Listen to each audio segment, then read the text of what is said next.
Hello and good evening from Campbell Field. Counting you down to kick off third round of the KHSAA Class 4A playoffs. Corbin taking on the Golden Eagles of Johnson Central here. 5.5 minutes till we teed up for gridiron action. Ronnie Bowling with Jeff Barnett and Jenny Barnett in the T107 broadcast booth. Cold, bitter cold night, coldest air that the Hounds have played in by far. The stadium, however, lined wall to wall with fans. We have a big listening audience at home tonight, JB, and this is the game that everybody has had marked in red all season long on their calendars.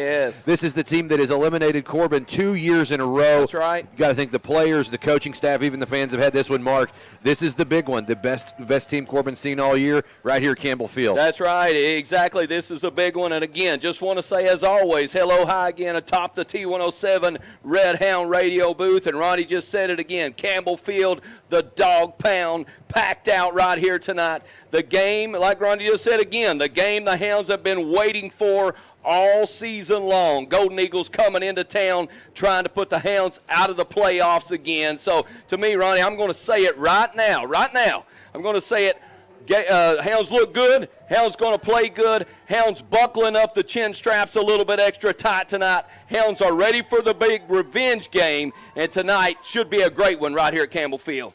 Yeah, and again, we're 5 minutes till we kick this one off here at Campbell Field. Looking back the 2 years prior, Corbin went up to Johnson Central. Yes. That was a little bit of the chicanery of the RPI system. Corbin didn't play a game that year due to COVID cancellation. Yes. Absolutely throttled Corbin in the RPI. Crazy. Sent them pummeling down the rankings, and that's what caused them to play the Golden Eagles of Johnson Central, which was a buzzsaw up there in Paintsville. And then a year ago, Corbin, of course, had what many believe to be the best team in all of 4A football. Exactly. That rally fell short right here at Campbell Field to this squad. A couple X factors coming into the game tonight, of course. Johnson Central first season without Jim Matney. That's right. At the helm. Rest in peace. He passed away a season ago. Right. But that patented system that Johnson Central has been so apt to run, still going on with the same coaching staff, same characteristics. That's an X factor as well. And then Johnson Central, of course, graduated a lot of kids on the offensive line, including a couple Division I athletes on those trenches. So this is a very different looking team, but in a lot of respects, teams that run this style of offense, it's plug, play, repeat, wash, rinse, and repeat. Yeah, exactly. And, you look at it tonight, and, look at Johnson Central, like you said, just walking over to the varsity club tent tonight. They're still really, really big up front.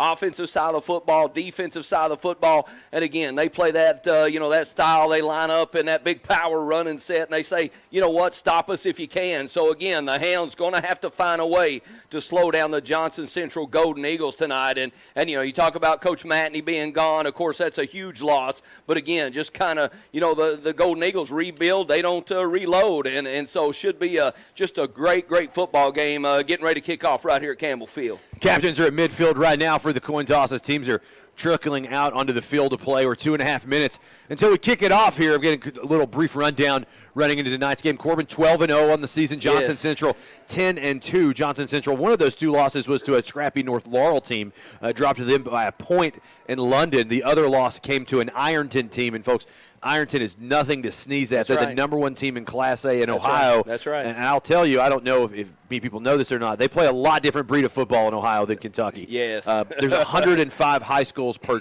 division in Ohio. Ironton is number one atop them all. Oh, yeah. And they lost to that group by 8 points. Yes. So that's an interesting matchup. This is a very good Johnson Central team. That's something that I think a lot of people have dispelled. Well, they're not as good as last year. Well, okay, maybe they're not. They're still probably the best football team Corbin has played up to this point. I think so, exactly. The Hounds have been, like we said a minute ago, been zeroing in on this football game all year long. Of course, Campbell Field packed out again tonight, and just 2 or 3 minutes from kickoff. So should be a great, great football game. I know the Hounds are ready to go get a little bit of revenge right here at Campbell Field. Corbin taking the field right now. The lights are dimmed down dark. They got the red Hound glow across the field. Fireworks erupting from the Creekside end zone. We're a minute till we kick it off. JB, give the Corbin faithful what the Hounds need to do to come away with victory number 13 tonight. All right, JB, keys to the game against the Golden Eagles. Of course, number one, talked about it just a few minutes defensively for the Hounds. You don't have to be a genius to figure this one out, but you got to stop the run or at least slow down the Golden Eagles running game. Golden Eagles have ran the ball for 4,400 yards in 12 games this season, so slow down the run game. Number two, offensively, Hounds need to play with a lead. Score first, score fast, get get points on the board and make the Golden Eagles play from behind. Number 3, as always, in big games, win in the trenches, win on the offensive side of the line, win on the defensive side of the line, and as always, take care of the football. Hounds don't need any turnovers tonight. Protect the football like it's a golden bar at Fort Knox. And then number 4, huge game tonight, of course. Hounds have had this game in the back of their minds all season long. Golden Eagles right here in front of you. Play hard, play fast, get that revenge game, and back at the Golden Eagles, and get your eye on the prize towards Kroger Field. There you have it as the teams are on the field to kick it off. Corbin won the toss. They deferred until the second half, so Johnson Central electing to receive the football to start the game. Baker has the ball teed up on the right hash, set to kick the ball away back deep to receive for Johnson Central. Zach McCourt. Number 28, Logan Music. McCourt, of course, leading rusher this season and a season ago. Baker approaches as the ball's blown into play, puts the boot to it. It's down and dirty kick, landing at the 20, taking a Red Hound bounce where it'll roll. Picked up at the 10. He's up to the 20, finding some running room across the right side. Runs into a big red wall just north of the 25-yard line. That's where Johnson Central will start 1st and 10, just south of the 30. Yeah, pretty good job right there. Jacob Baker, again, getting that low line drive kick, and then the Hounds special teams unit flying down the field and making a hit. So, look for tonight, Ronnie, the defensive side of the football. Look for the Hounds to come out in a little bit of a different look up there. We've seen the 4-4 all season long, that big front 4 playing sideline to sideline. But look for the Hounds to walk up an extra guy in the box to try to shut down this Johnson Central running game. Johnson Central double wing, 2 tight end formation, full house backfield behind Grimm. Sends a player in wide motion, fullback handoff, probing across the right side. Big hole at the 35. Finally, that closes quickly, tackled from behind at the 35-yard line. Picks up about 8 on the fullback dive to start the game. Right there starting the game. Pretty good gain for the Johnson Central Golden Eagles. Zane Hammock, the Hounds tackle leader, in on the hit, and then coming up from his free safety spot, Xander Curry. So, a really good job right there, to start this football game. Coming off the ball right there by the Johnson Central Golden Eagles. Same formation on 2nd and 1, full house backfield for the Golden Eagles. Motion goes to the opposite side, handoff across the field to the opposite side. He staggers forward, gain of a couple. That's going to be close to the first down yardage necessary to convert.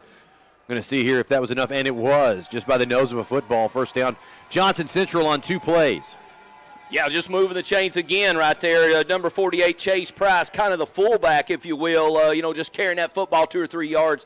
Zane Hammock, again, coming up making that hit. And, to me, Ryan, tonight, Zane Hammock has to find a fullback, has to meet him at the line of scrimmage, and then kind of create those spill plays for the Hounds defense. Power eye right formation for the Golden Eagles. All players down, 3-point stance, old school football, belly play across the left side. There we go. It's blown up, second effort. Going to get him a couple additional yards, not too much there in the middle on the belly action. Really good job up front right there. Defensive tackles, Troy Faulkner, number 52 as well, Peyton Jordan. Those 2 defensive tackles, Peyton Jordan, Troy Faulkner, Zane Hammock. You kind of got that triangle inside. You find the fullback, number 48, Chase Price, and let those outside backers work on those deep backs. 2nd and about 7, wishbone formation behind Grimm as he steps up under center. Counter handoff going across the right side, trying to find some running room. Will not find any. Going to be stacked up at the line of scrimmage. Might have got a half a yard on the counter play. Really? Now Johnson Central looking at 3rd and 6, big down and distance. Yes, yeah, and huge job right there again by the Hounds up front, and Zane Hammock, the Hounds again, tackling leader coming in, closing door, right where you want to get the Golden Eagles in 3rd and long. Force the Golden Eagles to try to do something other than run the football, and of course they don't do a lot of that, but really important right here on 3rd down to, again, stop that run up front. Johnson Central going to remain in the wishbone on 3rd and long. No wide receivers. Grimm under center. Hard count, no bite from the Red Hound defensive front. Going to go with a straight power play. Going to be hit in the backfield and stacked up for a loss. Corbin going to come up big on 3rd down. Wow. Johnson Central 4th and medium. Looks like they're going to have to punt away the football. And you talk about setting the tone of this football game right there. Number 52, Peyton Jordan. Number 58, Peyton Warren inside for the Hounds. Get the 3 and out right here. Force the Johnson Central Golden Eagles to punt the football in their first possession. So great tone setter for this football game for the Hounds right there. Chase Price on to punt. Receives the snap. Corbin comes after it. It gets out. Flag down on the play. End over end kick. Going to land at the 30. Take a Johnson Central roll. It'll come to rest at the 20. There is a flag in the backfield. Offensive backfield. You got to think that may be a hold against Johnson Central. Yeah, I think so. And, the white hat, of course, the main official coming out here to get the call. But, the Hounds, again, you get off the field on third down right there, force the Eagles to punt on their opening possession. Huge, huge win defensively for the Hounds. Personal foul, roughing the snapper. Going against Corbin. That's going to be an automatic first down. Of course, I did not see the action. Of course, in high school football, the snapper has his head down at all times, cannot come in contact with him. That was a late flying flag, I must comment. But nonetheless, can't review it, can't dispute it. It's 15 yards against the Hounds, and that's a big momentum killer, JB. Yeah, huge, momentum killer right there. The Hounds get off the field in 3 downs and force the Golden Eagles to punt, and then right there, you get the unfortunate penalty against the Hounds, and a huge one at that at 15 yards. So, again, the Golden Eagles get to reset right here. Johnson Central to the Corbin 44-yard line. 2 tight ends, double wing formation. Grimm under center, sends a tailback in wide orbit motion. Toss sweep to the away sideline, trying to find some room. No room at the end. He's going to be brought down out of bounds. Wow, good job. Might have got a yard or two on the toss sweep. Great pursuit defensively. Yeah, just a good job right there. Again, Joe Lester coming up from his corner spot. Mikey Neal, Jacob Baker. A good thing right there, Ronnie. You get all the 11 guys to the football. Don't let anybody kind of be one-on-one. Get 11 guys to the football and make plays. Same formation for Johnson Central on 2nd and 10. Grimm under center. Ball on the right hash. Corbin stacks the line of scrimmage. Wide arcing motion to the left. Fullback handoff to the left. Spins off the first tackle. Not much running room there. Going to be stacked up. Second effort actually going to go forward. Ball is on the ground right now. See if we'll get a call from the field. Looks like no change of possession nonetheless. He advanced it up to the 40-yard line, gain of about 4, makes it 3rd and 6 for Johnson Central. Jace Hatfield and Mikey Neal in on that hit, and I tell you what, we talked about the Hounds having their chin strap buckled up a little tighter. Even though, we saw the penalty and we saw the Golden Eagles move the football, the Hounds really, really playing physical up front and doing a good job so far in this football game. Early in the football game, but the Hounds are really playing physical so far tonight. 3rd and 6 for Johnson Central. Second, third down of the drive. Double wing formation, wide arcing motion to the left. Toss sweep, fake, and it's a counter about to the right side. Going to be tripped up right across the line of scrimmage. Picks up a couple yards, not enough for the first down. It's 4th down and about 4. They are in Corbin territory, though. Interesting. Very early, crucial moment right here in the football game. It's 4th and 5. Yeah, exactly. Like you just said, 4th and 5. So what do you do right here? We're going for it. Xander Curry coming up making a hit, but you're right. The Hounds playing good assignment football. Jacob Baker putting the pressure on around that left side of the defense, and then the tacklers coming in closing the door. It's a team that doesn't care to go for it on 4th down. Grimm to the line, wide arcing motion to the right, toss sweep to the right. Clears the down and distance necessary across the 30 down to the 28-yard line. Picks up about 6 or 7 on the toss sweep. First down, Johnson Central down to the Corbin 28-yard line. Zane Hammock right there, Joe Lester in on the hit, and this is the kind of drive that the Golden Eagles like. They like it 4 yards on first down, 2nd down, 3rd down, and move the chains. And right here, the Golden Eagles coming right at the Hounds. Double wing formation, wide arcing motion to the right, handoff to the right, fullback. Going to plow ahead, got some running room across the 20 to the 10, down inside the 5 where he's tackled right around the knees. He's going to fall forward to about the 2-yard line.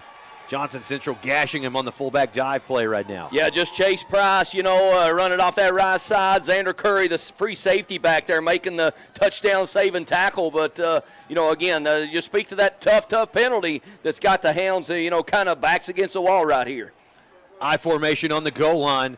Toss sweep to the left, trying to find the end zone. Not going to find it. Great touchdown-saving tackle around the 1-yard line. Might have picked up a yard on the toss sweep. Kind of surprising to see Johnson Central probing the edges of this defense as fast as I thought it would be more between the tackles. Well, that's right. Yeah, the Hounds have played sideline-to-sideline defense all season long, but you're right. That could be later. When the Eagles need a big play, they've been outside. So that's exactly right. Power I formation for Johnson Central on 2nd and goal from the 2. Belly play across the right side. He's not going to get There in we there. go. Ball's on the ground. Corbin saying they got it. And they do. Turn him over on the goal line. Corbin football at the 2. Great job right there. You know, the Hounds look like they may have sent a run blitz. Mikey Neal comes up with a big hit in the football, the loose ball on the ground, and a huge, huge turnover in this game. Talked about one of JB keys to the game. You got to protect the football, and right there the Hounds come up with the loose ball. They've done it all season long. Hounds have created 27 turnovers so far on this year, and add number 28 right there. Hounds, great stop, in that back with backs against the wall. Elam opens up in the shotgun in his own end zone. Takes the snap, design quarterback run.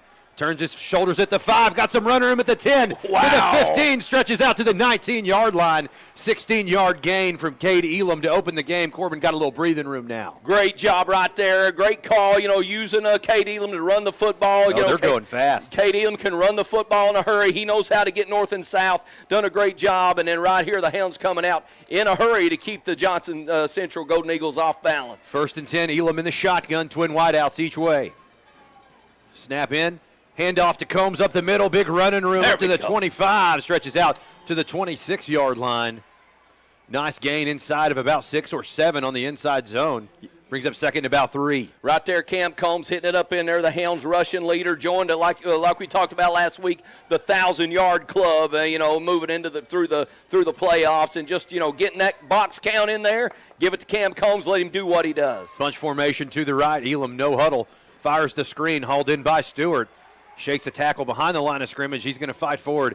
Actually may lose a yard or so on the screenplay. I think Johnson Central probably done a little film study on that play. It's been lucrative in the playoffs. That's right, yeah. Of course, the Hounds do a great job. Coach Mills, Coach Greer studying film. Of course, the Golden Eagles do the film study as well. But you're right, Ronnie. The Golden Eagles zeroed in on that play right there.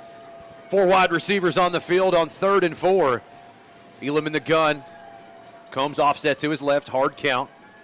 No bite from the Johnson Central defensive line. Looks to the sideline, makes a couple adjustments. Again, 3rd and about 4. He'll reset Combs to his right.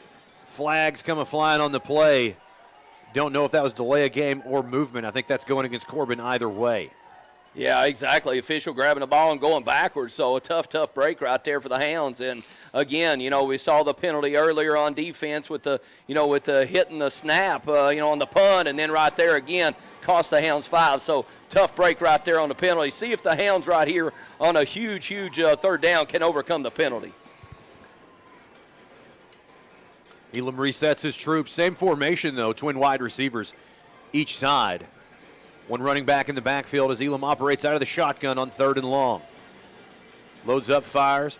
Trying to find a receiver over the middle on the inside slant route, in and out of his hands, incomplete. Trying to find Mark Warren on the inside route, unable to hook up, and Hound's going to have to punt the football. Yeah, ball sailed a little bit on Cade Elam, the quarterback, pass intended for Mark Warren right there. But again, really an important win for the Hounds defensively as, the Golden Eagles going in to score. You pick up the turnover right here, of course, a guy that can change field position in a hurry, Jacob Baker punting the football. Baker in punt formation, receives the snap, puts a toe to it. I think he doesn't get everything into that punt. Actually going to shank it out of bounds to the Corbin sideline. I don't know where they're going to mark this, but Johnson Central going to have excellent field position to start what ultimately is their second drive. And this is the trap you don't want to get into with this football team. Johnson Central, it's like death by 1,000 cuts. That's right. You cannot afford to leave your defense on the field in the early minutes of a football game. If they eat up that time of possession by the time the 4th quarter gets here, that defense is too tired to compete. That's right, and we've talked about it all night long. 1st down 3, 2nd yard 3, 3rd down, and just, move the football in a hurry. I formation for Johnson Central. Toss sweep to the right, trying to find some running room. No room at the end. Tackled in the back outfield by Xander Curry, coming down from that free safety spot to make a big 3-yard loss. Great job right there, of course, being at the free safety. Xander Curry, he can, create turnovers through the pass game, but tonight he's going to be used in the run game, and nobody accounts for that free safety, and Xander Curry can play a huge part in this football game coming up from his safety spot. Johnson Central remains in the eye on 2nd and 12. Fullback dive across the right side, gets a little push, not a little more. Upended, might pick up 4 or 5. Actually, second effort going to give him the 5. Now it's going to be 3rd and about 7 for Johnson Central. They've They've converted one of these. They failed on one of these. Yes. Still no passing attempts on the season. This is a team that's thrown less than they did a year ago. That's right, yeah. Will not throw the ball almost no matter what. And we saw Jacob Baker, Joe Lester come up making a hit. Chase Price, fullback on the run right there. Broken wishbone left for Johnson Central. Power play across the left side. He's going to squirt through there up to the 34. Maybe about the 35 is actually the spot they're giving him. He's well short of the distance needed, but it's 4th and 3. Johnson Central went for it on similar down and distance a drive ago. Yeah, Mikey Neal on the hit right there, but you're right, Ronnie. Again, of course, Johnson Central, in Red Hound territory, of course, going to line up and go for this first down. So, you got to be disciplined. You got to play disciplined, smart football, find the runner, make good tackles in space, make the hit. 4th down, wishbone formation for Johnson Central. Corbin showing the blitz. Looks like they bring it. Toss sweep to the right. He evades one tackler. Can't get past them all. I think Corbin's going to hold here on 4th down. And I'll tell you what. And they do turn him over on downs. Corbin defense still preserving the shutout, JB. And I'll tell you right there, just spot number 2 right there, Xander Curry. Of course, we talked about it a minute ago. At that free safety spot, nobody accounts for that free safety. And so he can come up in there and make extra hits on you. And Xander Curry playing a great football game, against the run. Season. Yes, a great season as well. That's right. So far tonight, finding those runners. So great job by Xander Curry. 4 wide receivers, Corbin opening their drive on their own 33-yard line. Call goes to Combs, going to try to sidestep a tackler in the backfield. Can't get past the second one. Going to lose a yard or two on the inside zone play. Johnson Central, of course, bottled them up 2 years ago on the run up in Paintsville. That's right. So we'll see what they do offensively tonight. Yeah, and a tough run right there again by Cam Combs trying to hit it up in there. But, again, love how the Hounds keep coming, keep bringing it right here. Same formation on 2nd and long. Elam pump fakes, loads up and fires down the right sideline. He's got Wells wide open, overfires him and incomplete. Well, he found a nice little hole in that cover 2 defense and just couldn't hook up on the streak. Yeah, and to me right there, even though, they didn't connect with the pass right there, great job by the Hounds, great call trying to stretch the field. Brody Wells can go up and get those balls one-on-one, but a really good job right there. Coach Elam stretching that field, making the, Golden Eagles defense kind of play on our heels a little bit. Was it a pass? It is a run. Keep the Golden Eagles guessing right there on defense. 3rd and long. Elam's in the shotgun type bunch formation to his left. Back to pass. Johnson Central rushes 3. He's got time. Fires right sideline in and out of Eli Petrosky's hands and incomplete. Would have had the first down. Corbin going to have to punt away. 2nd drive in a row. You got to see Corbin got to sustain some offense to win this football game. Yeah, I need to get something going right there. A really good throw by, K.D., the quarterback for the Hounds. But, again, in this weather, a lot of times that ball can feel almost like a brick and, just kind of bounced off the hands, unfortunately, for the Hounds. So, again, reset, let Jacob Baker do his thing. Baker hauls in the snap, puts a toe to it. It's an end-over-end kick.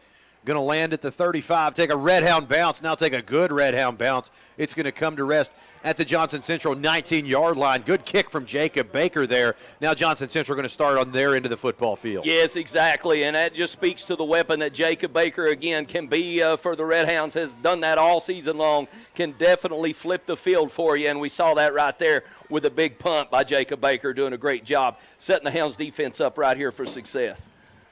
3rd possession of the first quarter for Johnson Central. They're not used to that, folks. They're an 8-minute drive football team. Wishbone formation for the Golden Eagles. 2 tight ends in the football game. Brim under center. Handoff goes across the left side. It's a quarterback keeper. Going to be bottled up in the backfield. Boom, right 3-yard loss. No running room there across that left side. He's going to be brought down. Loss of 3 on the play. Good job right there. The left defensive end, Israel Summers, who's had a great season as well, coming into the playoffs right here. Great tackle right there, and the quarterback for the Golden Eagles. Good job protecting that edge right there by number 92, Israel Summers.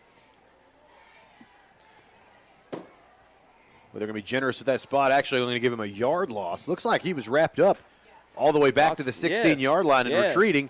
Nonetheless, 2nd and 11. Broken wishbone set to the left. They've run toss sweep here. Actually going to be a fullback dive across the right. There we go. Going to be bottled up in the backfield again.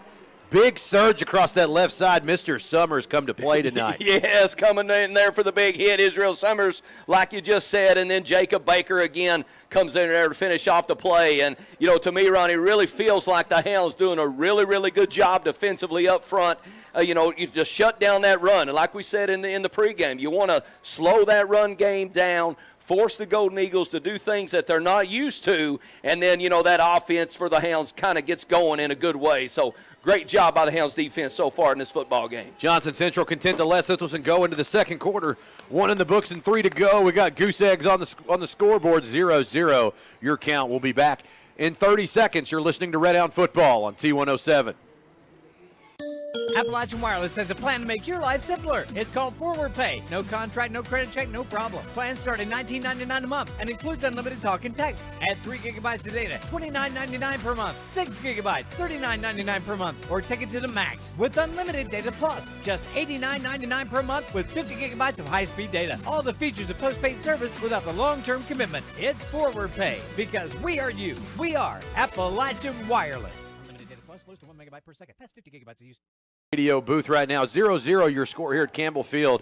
Corbin and Johnson Central battling it out here in the third round. Winner goes on to the Final Four. Of course, from there, the winner of those matchups go to Kroger Field. So we're down to slim pickings, win or go home, so to speak, our situation. Yeah, and so far in this first quarter, the Hounds throwing their punches, the Golden Eagles throwing their punches, and to me, the Hounds just kind of find their way a little bit offensively. But if you look at the Hounds' defense, have done a really, really good job, of course, creating that turnover early in the drive, and then now right here got the Golden Eagles on third down. Old school pigs formation for Johnson Central. They'll run a toss sweep into it. He's weaving through some tackles, makes his way up to the 25-yard line. Picks up about 10 yards, but needed much more than that to convert the down and distance. Johnson Central going to have to punt the football. Going to have to punt again, and, a place where the Golden Eagles don't want to be. And, again, we saw Xander Curry come up, make the hit. Zane Hammock, of course, in there, the quarterback of the Hounds defense, doing a good job as well to bring down the runners. So, great job again by the Hounds defense. Johnson Central in punt formation. Corbin staying safe. They draw back no returners. Puts a knuckleball kick into the air, going to land around the midfield stripe and roll out of bounds at the 45-yard line. Excellent field position for the Red Hounds. Only 1 first down. That's right. In the first quarter, though. Corbin really needs to put some points on the board right now in a bad way. Yeah, exactly. The Hounds kind of winning the field position game a little bit here early in the game, but you're exactly right, Ronnie. The Hounds need to get a little bit of offensive momentum going right here. Set up right here with a great field position. Take advantage of that on offense. See if you can get one in the end zone right here. Elam and company open up in the shotgun. 1st and 10 on their own 45-yard line. Twin wideouts each way. Johnson Central shows blitz, and they bring it. Quarterback run across the left side. Going to be bottled up in a big way. He's going to be dropped all the way back at the 41-yard line. Loses 4 yards on the design quarterback keeper. Now Corbin in a hole, 2nd and 14. Yeah, tough break right there for the Hounds on offense. A lot of times when you run the quarterback, you do that cue run, that quarterback run, you get that extra blocker. But unfortunately for the Hounds, kind of turned back right there by the defense of the Golden Eagles running around the left side. So Hounds reset right here. Eagles daring the Red Hounds to throw the football. May have to do here on 2nd and 14. They'll keep it on the ground to Combs. Sidesteps the first tackler, does get tripped up, but not before he makes it back all the way up to the 45-yard line. Boy, what a miserable spot to Cam Combs. Yeah, and we got 2 conflicting spots here. Actually going to spot it at the 44-yard line. Wow, what a discrepancy. Nonetheless, Corbin, 3rd and 11, need to get the first down here. Trips formation for Elam, offset to the right. Now he brings Combs to the right towards those trips as well. Takes the snap. Johnson Central brings the blitz. Elam steps up in the pocket. Now he's going to tuck it and run it himself and keep it across the 50. Got the first down to the 40, down to the 35, where he steps out of bounds. Good run by Cade Elam to keep the drive alive. Corbin down into Johnson Central territory. Really good decision right there. Cade Elam for the Hounds, kind of the point guard, a really good decision maker, pulling football and then running. A lot of times, the defense doesn't account for the quarterback scramble. So Cade Elam does a great job to move the chains right there for the Hounds. Good recognition there, and then a good time by the O-line. I think they brought more blitzers than Corbin had blockers, still able to give Elam enough time to make the decision to tuck it and run it. That's what has Corbin down to the 35-yard line. Same formation for the Hounds, twins each way. Handoff going to go to Combs into the teeth of the defense. He'll hurdle the line of scrimmage and pick up a couple on the inside zone. Looks like Johnson Central not willing to give up the run here tonight. Yeah, Johnson Central Golden Eagles can run the football, so of course they're going to be able to stop the run and, run that ball up in there every now and then. Cam Combs, you need to hit one up in there, make the Johnson Central Golden Eagles kind of stay honest, if you will, and then you can turn around offensively and hit the Golden Eagles with some, different kind of plays. So, run that ball up in there and, again, just kind of establish the run a little bit as you go through the football game. 2nd and 9, same offensive formation. Now he sends Combs in motion out into the flat. Design quarterback trap across the left side. He'll lower the shoulder, get right across the 30-yard line down to about the 29. Pick up a 5. Now a much more manageable 3rd and 5 for Corbin. Yeah, and exactly. Cade Elam, the quarterback, kind of uses the motion with Cam Combs over to the left side, gets another defender out of the box and then runs the football, getting the Hounds in 3rd and manageable, like you said right there, Ronnie. Corbin to the line in a hurry, no huddle. Hard count flags come a-flying here. Corbin sideline seems happy about it. We'll get the call from the white hat, though. Dead ball offsides against Johnson Central. That's going to be an automatic first down because of the yardage. So good result there. Yes, good job right there by the Hounds, just setting up the penalty and moving the chains. That's right. Now another flag comes a-flying. We definitely have a proactive calling a false start before the team was set. Okay, 1st and 15. That's the penalty. Wow. Haven't seen that one before, but nonetheless. Yeah, just the Hounds trying to move a little quicker right there, but Hounds not even set in the formation, and the flag comes flying. You can't false start until you set. So tough call right there for the Hounds. Head scratcher from the 7-man crew. Nonetheless, 1st and 15 at the Johnson Central 29. Handoff. Now he's going to pull it. Elam looking. Play action. Going to have to get it away. Gets it out to Stewart. There he goes. At the 10. He's going to take it to the house for 6. Touchdown. My goodness. What a play right there. Cade Elam shows exactly what he's got, right there, making a great decision. Draws the defense up, just almost Patrick Mahomes-like. Throws the ball over to Carter Stewart, Hounds leading receiver, and then he gets in the end zone in a hurry. Great job. Great kind of, manufacturing a little bit of offense right there by Cade Elam and Carter Stewart. First touchdown on the board. Why not? Stewart and Elam been a big combo all season long. Excellent play by Elam right there. Baker on for the extra point try. Snap is down. Kick is up and away. Almost blocked, but it ain't. 8:22 remaining in the first quarter play. Your score is going to be 7-0. Corbin over Johnson Central. We're going to keep it right here. We have some technical difficulties back at the station, so you're going to be blessed with our voice. That's right. That's right. Until the foreseeable future. JB, that was exactly the drive Corbin needed. That was exactly the kind of play Corbin needed, able to show their speed on the edge and perimeter. I think that's where Corbin has the advantage in this football game. Yeah, exactly. The Hounds have a lot of speed offensively, defensively, and special teams. And, Cade Elam doing, again, just a great job right there at the last second, just getting that ball to Carter Stewart, and then Carter Stewart does the rest. So, really good job. And, again, we talk about this all the time. The Hounds doing a great job. You want to play with a lead against the Johnson Central Golden Eagles, kind of, get the Golden Eagles, into unfamiliar territory. So, right here, the Hounds with the lead, Golden Eagles resetting on offense. Team's back on the field in a hurry. Baker has the ball teed up on his own 40-yard line, set to kick it away.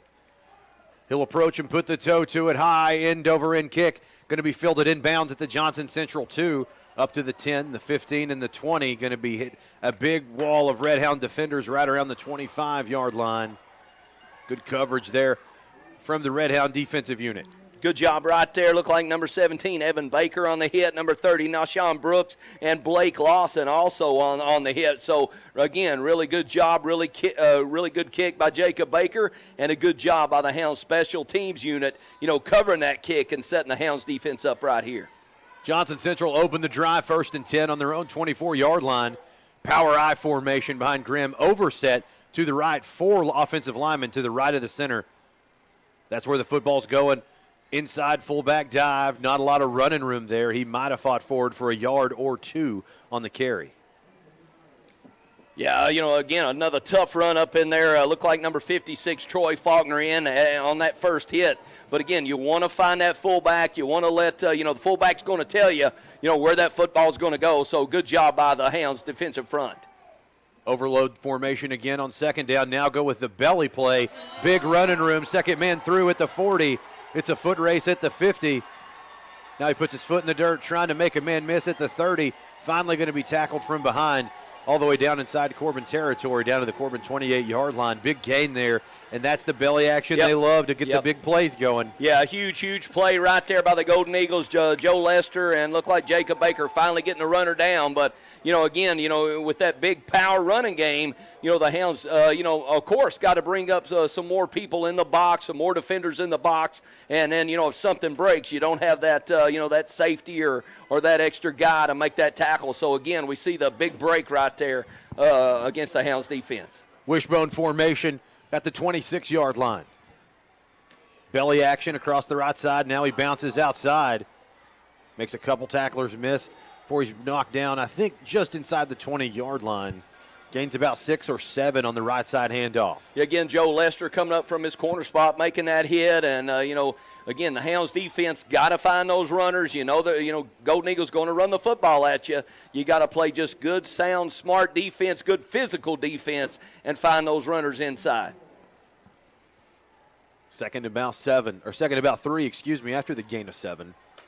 Johnson Central's punched it down to the Red Hound 20-yard line. Power I formation to the left. Handoff going across the right side on a power play. Surges through the line. Gets tripped up from behind inside the 10-yard line. Another gain of about 10. Got a first and goal inside the Corbin 10. Yeah, just, run off that right side. Looked like number 26 right there for the Golden Eagles, hitting it up in there pretty good on a hard run. Actually, number 26, Mason Lawson, running behind now on that right side. So, again, Hounds just got to be strong up front, stop that run. First and goal. Johnson Central in the wishbone set. 2 tight ends on the field, 4 offensive linemen right of center. It's going to go to the right side on the power play. He'll shift his weight into the teeth of the defense, picks up a couple on the power off the right tackle. Another tough run inside. Of course, that's all you're going to see all night long. Hounds defensive front holding up a little bit better. You got Jacob Baker out there at that left, kind of outside linebacker position. Has done a great job all season long, so can really add some extra pressure on, on that strong side of the Johnson Eagle offensive line. Second and goal down at the Corbin 3. Full house backfield for Johnson Central. Grimm taking his time as he tucks up under center. Handoff, still a power play across the right, tries to cut back against the grain of the defense. Not going to make it into the end zone. Now third and goal. Good job right there by the Hounds defensive front. And, you looked at that play right there. You saw number 26 for the Golden Eagles, Mason Lawson, running, trying to hit that right side, but he kind of has to do a little stutter step and look for a hole up inside. Hounds doing a good job closing off the running lanes. And then when the runner spills or tries to look for extra movement up front, the Hounds defense closing in. Really good job right there.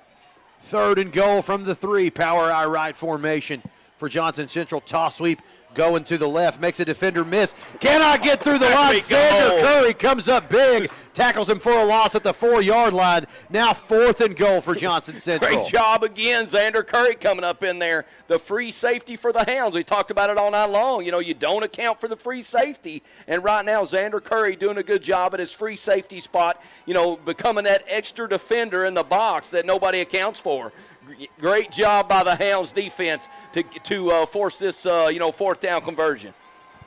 Johnson Central going to go for it on fourth and goal. 5 offensive linemen to the right. Wishbone formation as Grimm tucks up under center.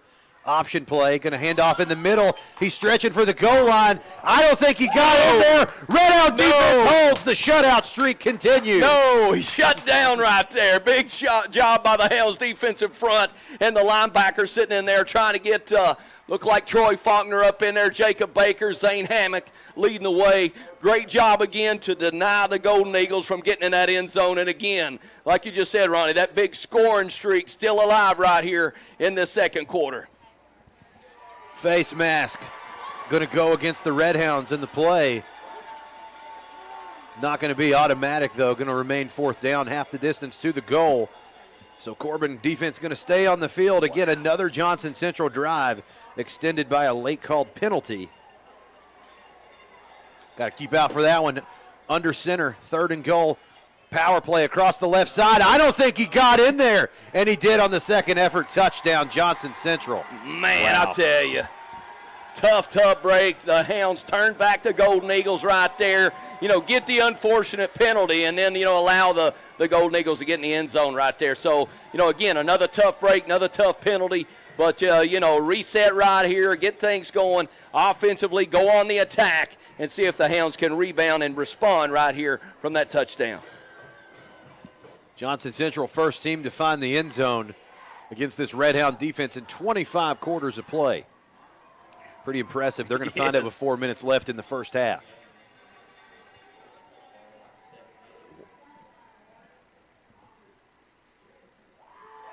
And a sideline warning going against Corbin. Well, I do enjoy a good proactive refereeing crew, huh? Johnson Central on for the extra point try. Snap is low, it's bobbled, gets it up, barely through the uprights and good. 4:21 remaining in the first half of play. Your score 7-7. We'll be back in 30 seconds. You're listening to Red Hound Football on T107. That's a 15-yard penalty for not eating at Bubby's Barbecue in Corbin. You can go deep with Bubby's all-you-can-eat buffet with all your favorites for one low price. That's right, all-you-can-eat, not just one measly old plate. And there's never a personal foul on the fine staff at Bubby's Barbecue. They're friendly and fast and will always treat you like you're a part of the Bubby's family. You'll always score big and win the game when it comes to choosing Bubby's Barbecue in Corbin. Phone 258-9070 for Bubby's Barbecue of Corbin.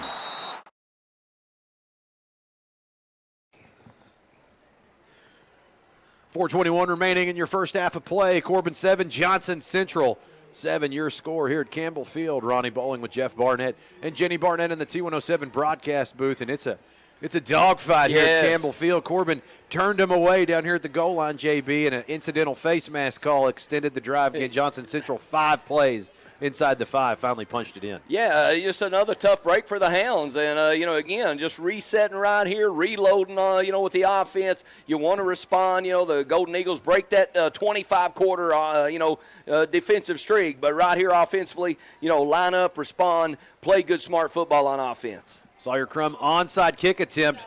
Israel Summers just immediately consumes the football. Corbin again going to get great starting field position. They're going to take over 1st and 10 on their own 48-yard line after the onside attempt. Yeah, and we've seen the Hounds do that all season long, kind of own the field position game. And so far, only in the second quarter, the Hounds have done a great job with the field position. So always kind of, offensively, whether it's the offense, whether it's the defense, whether it's Jacob Baker, kicking and punting the football, Hounds have owned field position all season long. Elam and Company going to open up 1st and 10 on their own 49-yard line. Twin wideouts each way. Going to give it to Combs across the right side. Picks through the defense, lowers the shoulder up to the 45-yard line. Gain of 6 across the right side. Yeah, good job again, Cam Combs. You get that, that 4-man front with the 2 linebackers. The Hounds in their 1-back set and out of the gun. They're going to run it up in there with Cam Combs. Official timeout on the field. Johnson Central player shaken up on the play. Leaves the playing field under his own power. Corbin snaps the ball quickly, handoff inside to Cam Combs. Second effort, fights up to the 40-yard line. I think he's going to have the first down based on the spot. Gain of about 4 or 5 on their carry. Yeah, and good run, good hard run right there. Tough yards inside. Cam Combs, we saw last week join the 1,000-yard club, going over 1,000 yards, and we see right there, that big Red Hound offensive line pounding away, and then Cam Combs hitting it up in there right behind that. 1st and 10. Offsets Combs from right to left. Otherwise, same offensive formation. Johnson Central brings the blitz. Play action, fires over the middle. Had Wells. Ball is tipped down at the line of scrimmage. I think Wells might have been off to the races had he hauled that one in. Yeah, good call by the offense coordinator, of course, Coach Elam. A little play action, and then look to Brody Wells, and looked like the Golden Eagles were bringing a little bit of a blitz there. And you're right, Ronnie. If you hit Brody Wells, he's probably still running right there into the end zone. Imagine Coach Elam going to tuck that one away for later in the game. Hounds will reset on 2nd and 10. 3:31 left in the first half of play. Johnson Central shows blitz. Designed quarterback run across the left side. Elam, big hole. Now lowers the shoulder as he crosses the 30. Nice gain of about 10 on the designed quarterback run. He's going to be close to first down yardage. Again, we'll see what the spot is.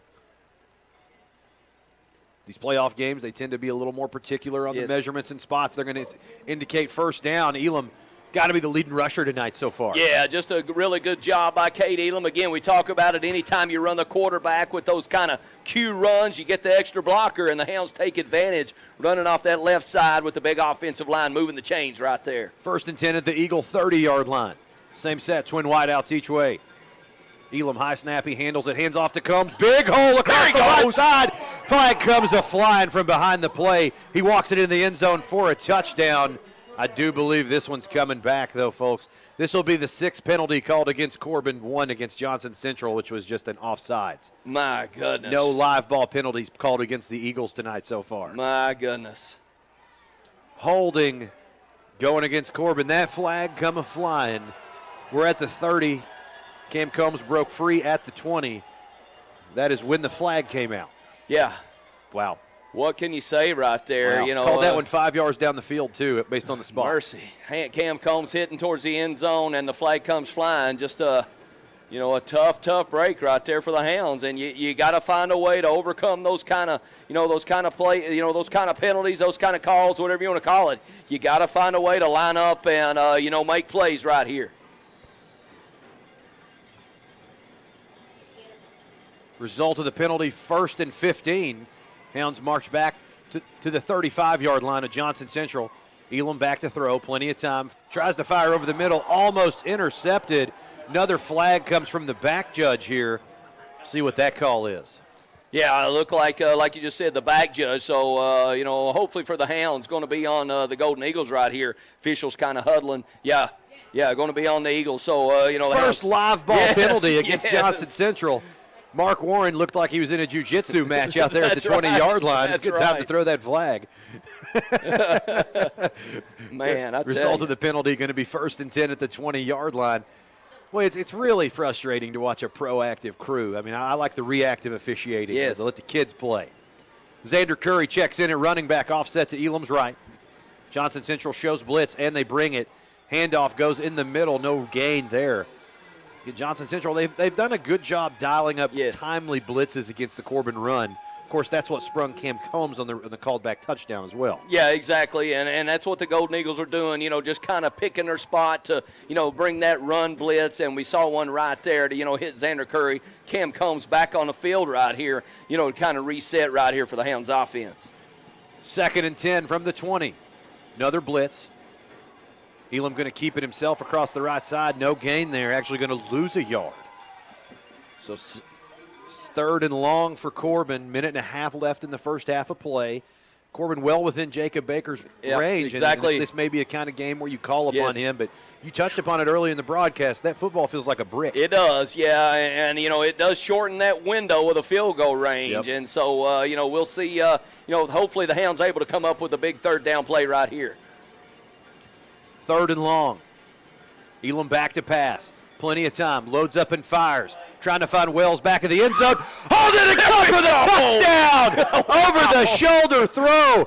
Beautiful pitch and catch from Elam to Wells. Wow. That's an NFL on Sunday throw, JB. Yes. Absolute dime to the back of the end zone. I mean, one-on-one coverage. Brody Wells kind of runs that corner out and, gets great protection up front. Cade Elam sets his feet and fires to the corner. And you're exactly right. You only see that throw right here at the Red Hound Stadium or on Sundays. Great job by Cade Elam and Brody Wells on the connection.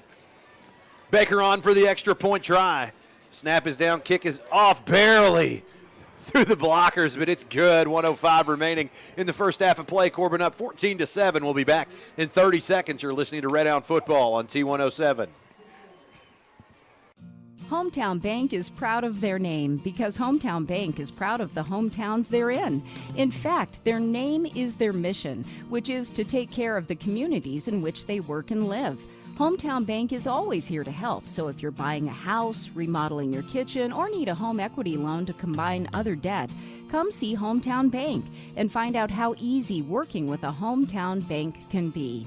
Visit the Hometown Bank nearest you. Member FDIC, Equal Housing Lender.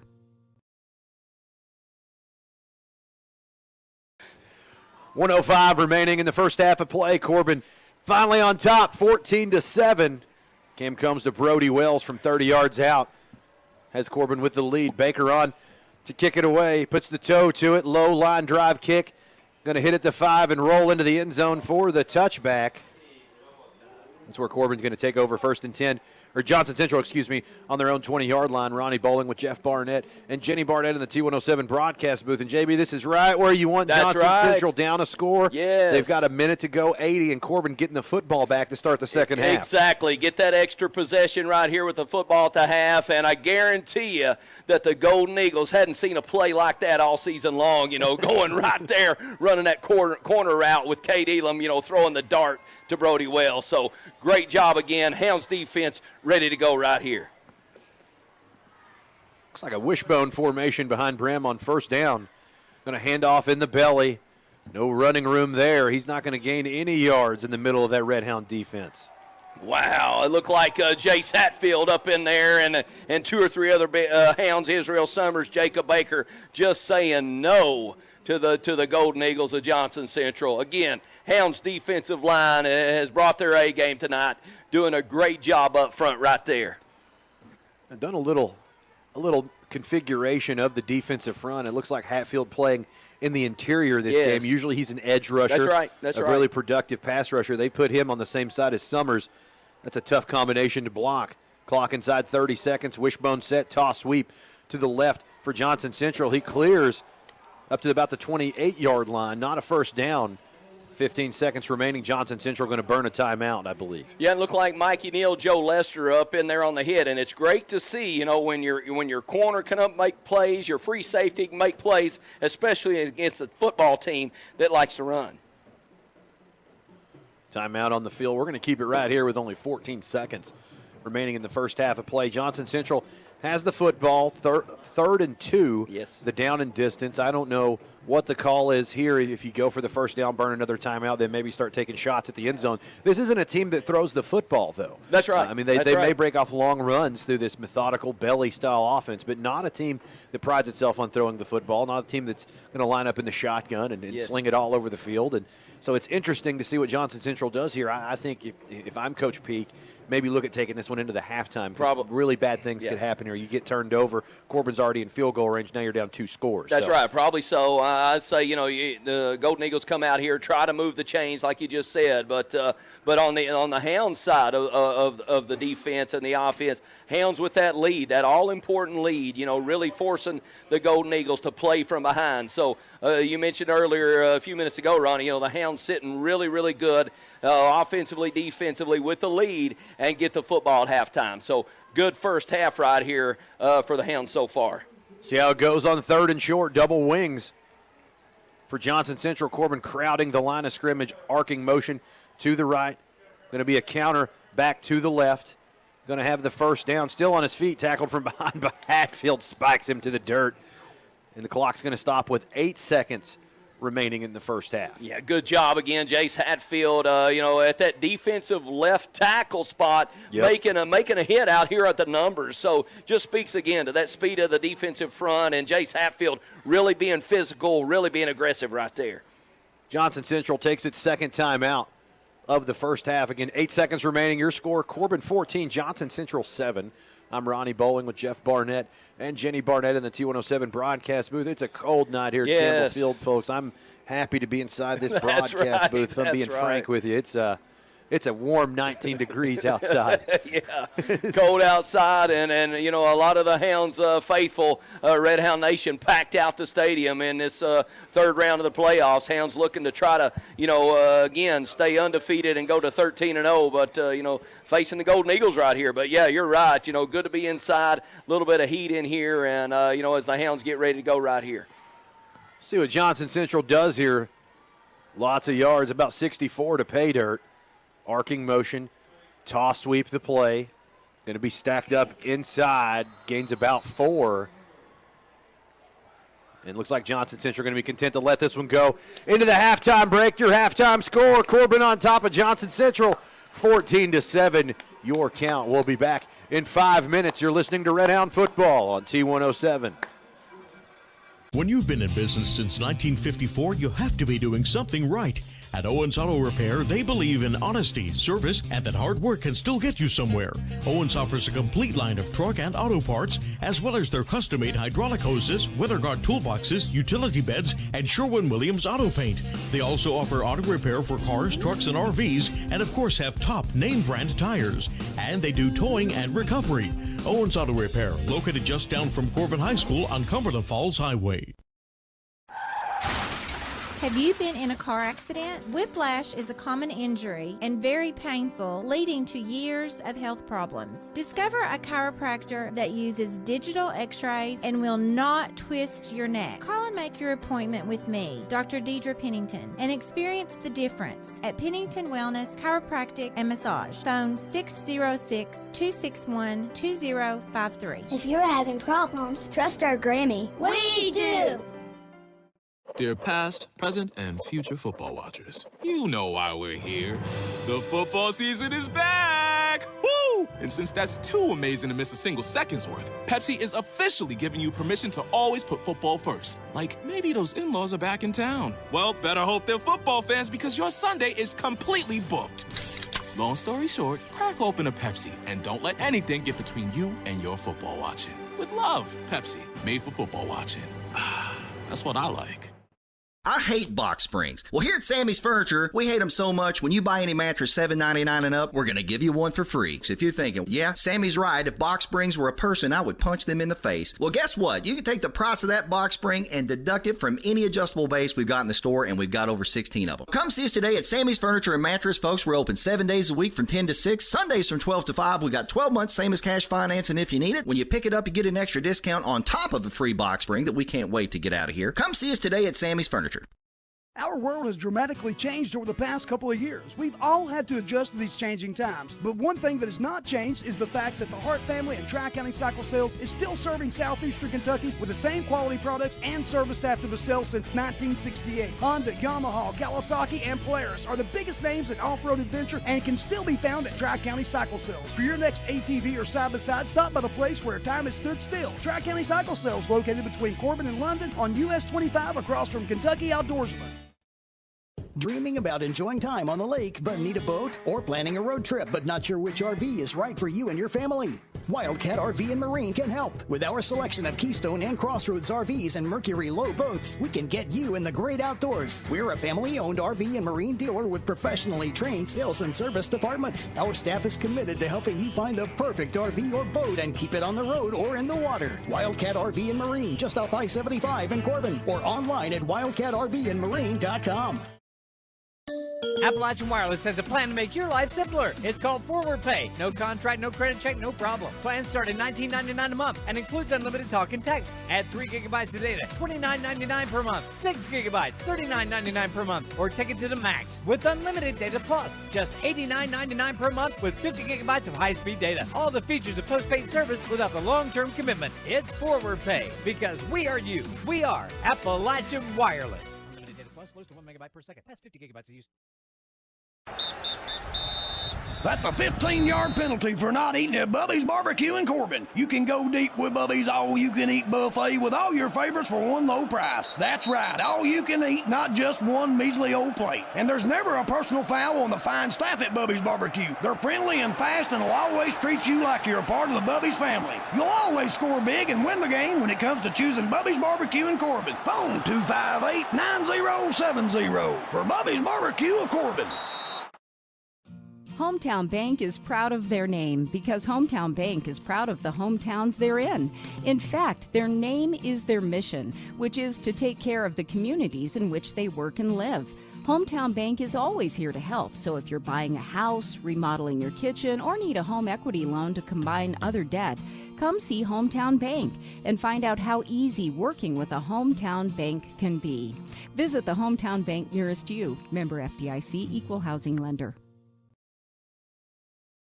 7 at the half. Wild first half, riddled with a lot of twists and turns, but Corbin coming out on top. Cade Elam proving to be the difference right now here tonight. Beautiful balls have thrown. He's got 2 touchdown passes. That's right. Now, looking at your halftime stats, Cade has 2 completions for 47 yards. Both went to the house. Yes. That's right. A beautiful halftime stat. He's carried the ball 5 times for 49 yards. Cam Combs has carried the ball 5 times for 24 yards. He did have a 30-yard touchdown run marked back for a hold. And your recipient, Stewart, held in 1 catch for 29, took it to the house. And Brody Wells has a catch for 18 yards over his shoulder in the back left corner of the end zone for a touchdown as well. Johnson Central found the end zone on an inside little off-tackle play. Corbin has, of course, held Johnson Central in theory twice on 4th down inside the goal line. That was negated by an incidental face mask, which allowed Johnson Central 1 additional play inside the 10 where they were able to punch it in. But otherwise, I mean, we've called this game 3 years in a row, JB. This is by far the best Corbin has withstood this Johnson Central rushing attack. And it's the first time we're heading into a halftime with some optimism. That's right. That's right. This game, Johnson Central has kind of imposed its will, if you will, on this Red Hound defense. Not looking to be the case here. Corbin has, of course, brought the #1 scoring defense in all of Class 4A to the table, kind of putting on, flexing their muscles tonight. That's right, and the Hounds have done, like you just said, a great job defensively, finding those runners, being really disciplined. They're giving it to the fullback, they're giving it to the tailback, and, kind of surprising a little bit, the Golden Eagles, they've even run a little bit of a toss play to the edges to pick up some yardage, but the Hounds defensively have kind of done their bend but don't break, and of course we saw the turnover early in the football game. And then on the offensive side, Cade Elam, as advertised, making throws that you'll only see on Sunday afternoon, with the 2 big touchdown throws, and of course Cam Combs hitting it up in there with the running game, and then of course Carter Stewart, Brody Wells. So the same cast of characters leading the way for the Hounds: Elam, Combs, Stewart, Wells, doing a great job offensively for the Hounds. And then you look at the field position game, again, through this first half and through this whole season, we've talked about it. Jacob Baker comes in there. He gets you the good punt. He gets you the good kickoff. He sets the offense and the defense up for success, flipping the field. And we saw Jacob Baker do just that as well. So, again, Hounds coming in here with the, at halftime with the 14-7 lead, right where the Hounds want to be, get the football, and, should set up the Hounds for success. Really good-looking matchup tonight. We'll try to get you some halftime scores of interest across the region, and there's not many local teams left. I think Corbin and Southwest have been the only teams. I think so. South of Lexington, really, that are playing of interest right now. We'll try to get you those halftime scores as well, but at the half right now, it's Corbin 14, Johnson Central 7. We'll be back in 5 minutes. You're listening to Red Hound Football on T107. When you've been in business since 1954, you have to be doing something right. At Owens Auto Repair, they believe in honesty, service, and that hard work can still get you somewhere. Owens offers a complete line of truck and auto parts, as well as their custom-made hydraulic hoses, weather guard toolboxes, utility beds, and Sherwin-Williams auto paint. They also offer auto repair for cars, trucks, and RVs, and of course have top name-brand tires. And they do towing and recovery. Owens Auto Repair, located just down from Corbin High School on Cumberland Falls Highway. Get relief from your migraine headaches with Dr. Deidre Pennington at Pennington Wellness Chiropractic and Massage. Don't suffer for years as my wife did with monthly medications that work sometimes. Since she has been seeing Dr. Pennington, her migraines have gone away. And this is someone who had suffered for more than a decade and is now migraine-free with no monthly medications. Migraine headaches can go away with a trip to Pennington Wellness Chiropractic and Massage, located at 615 South Main Street in Corbin. Phone 606-261-2053. Dear past, present, and future football watchers, you know why we're here. The football season is back! Woo! And since that's too amazing to miss a single second's worth, Pepsi is officially giving you permission to always put football first. Like, maybe those in-laws are back in town. Well, better hope they're football fans because your Sunday is completely booked. Long story short, crack open a Pepsi and don't let anything get between you and your football watching. With love, Pepsi, made for football watching. That's what I like. I hate box springs. Well, here at Sammy's Furniture, we hate them so much, when you buy any mattress $7.99 and up, we're going to give you one for free. So if you're thinking, yeah, Sammy's right, if box springs were a person, I would punch them in the face. Well, guess what? You can take the price of that box spring and deduct it from any adjustable base we've got in the store, and we've got over 16 of them. Come see us today at Sammy's Furniture and Mattress, folks. We're open 7 days a week from 10 to 6, Sundays from 12 to 5. We got 12 months, same as cash financing if you need it. When you pick it up, you get an extra discount on top of the free box spring that we can't wait to get out of here. Come see us today at Sammy's Furniture. Our world has dramatically changed over the past couple of years. We've all had to adjust to these changing times. But one thing that has not changed is the fact that the Hart family and Tri-County Cycle Sales is still serving southeastern Kentucky with the same quality products and service after the sale since 1968. Honda, Yamaha, Kawasaki, and Polaris are the biggest names in off-road adventure and can still be found at Tri-County Cycle Sales. For your next ATV or side-by-side, stop by the place where time has stood still. Tri-County Cycle Sales, located between Corbin and London on US 25 across from Kentucky Outdoorsman. Dreaming about enjoying time on the lake but need a boat? Or planning a road trip but not sure which RV is right for you and your family?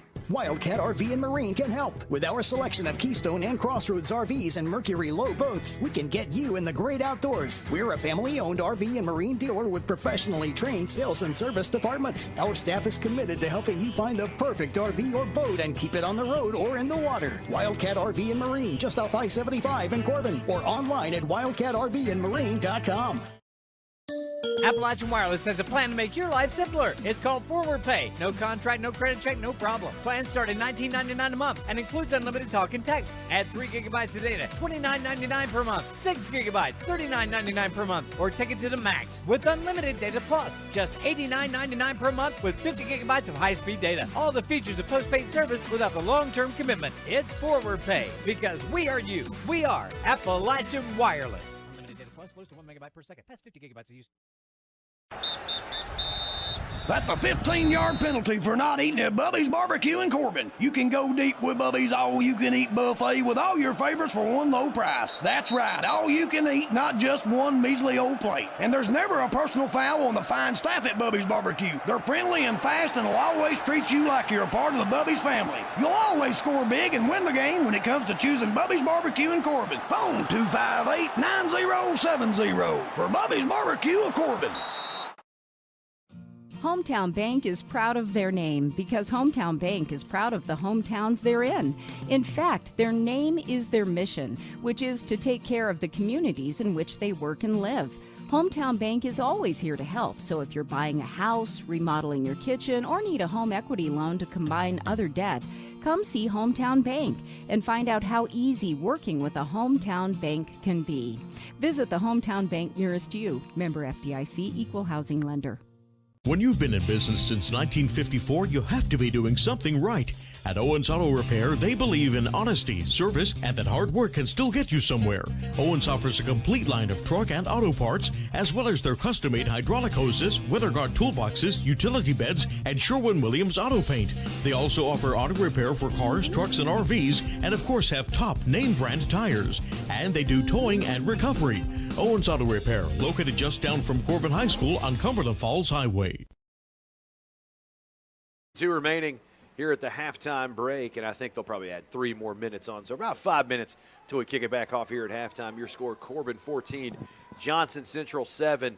Really action-packed first half, fast-moving first half the way Johnson Central runs the football, JB. I'm Ronnie Bowling with Jeff Barnett and Jenny Barnett in the T107 broadcast booth, and this was an as-advertised, very good football, for half of football. Yes, great football, a great first half, and, you know, the clock does run a little bit quicker, you know, with the Golden Eagles right there running offense. You know, that clock's going to run a lot, but the Hounds, again, doing a great job. Looks like the defensive front for the Hounds have kind of found their way a little bit, you know, only allowing, 7 points in the first half. So, just 2 really, really good football teams, slugging it out right here at Campbell Field. And so far, in this first half, the Hounds have done a great job, to get that, looking for the knockout punch, but have done a great job to kind of set the Golden Eagles up right here. Yeah, the story of your first half, in my view, twofold. The defense playing phenomenal That's right. half of football, and Cade Elam.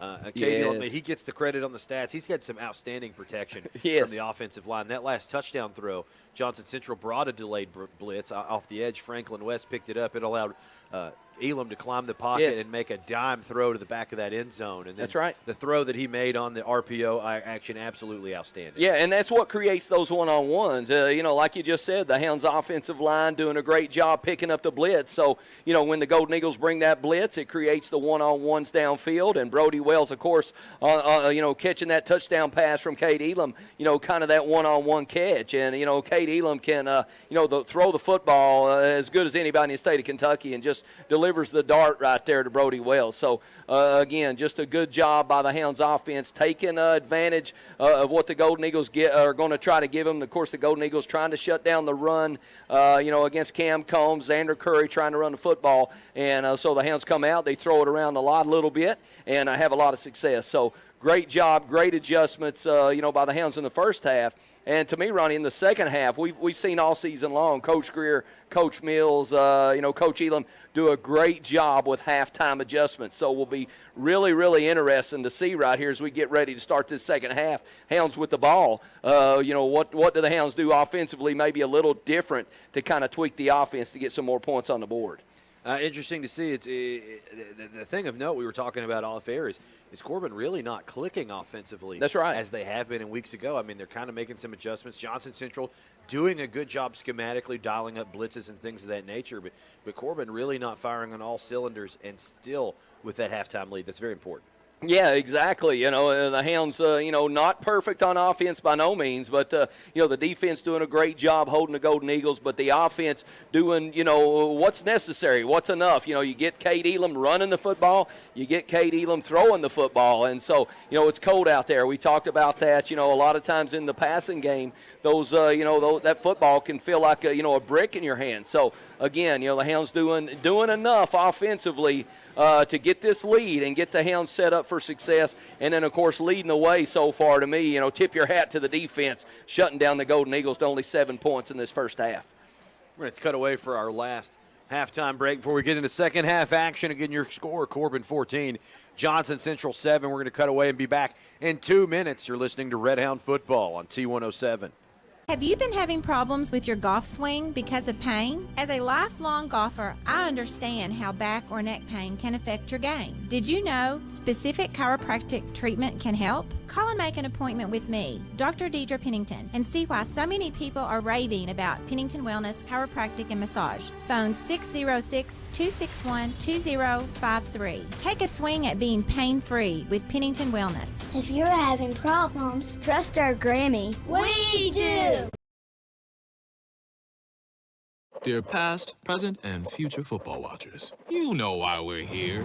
The football season is back! Woo! And since that's too amazing to miss a single second's worth, Pepsi is officially giving you permission to always put football first. Like, maybe those in-laws are back in town. Well, better hope they're football fans because your Sunday is completely booked. Long story short, crack open a Pepsi and don't let anything get between you and your football watching. With love, Pepsi, made for football watching. That's what I like. I hate box springs. Well, here at Sammy's Furniture, we hate them so much, when you buy any mattress $7.99 and up, we're going to give you one for free. So if you're thinking, yeah, Sammy's right, if box springs were a person, I would punch them in the face. Well, guess what? You can take the price of that box spring and deduct it from any adjustable base we've got in the store, and we've got over 16 of them. Come see us today at Sammy's Furniture and Mattress, folks. We're open 7 days a week from 10 to 6, Sundays from 12 to 5. We got 12 months, same as cash financing if you need it. When you pick it up, you get an extra discount on top of the free box spring that we can't wait to get out of here. Come see us today at Sammy's Furniture.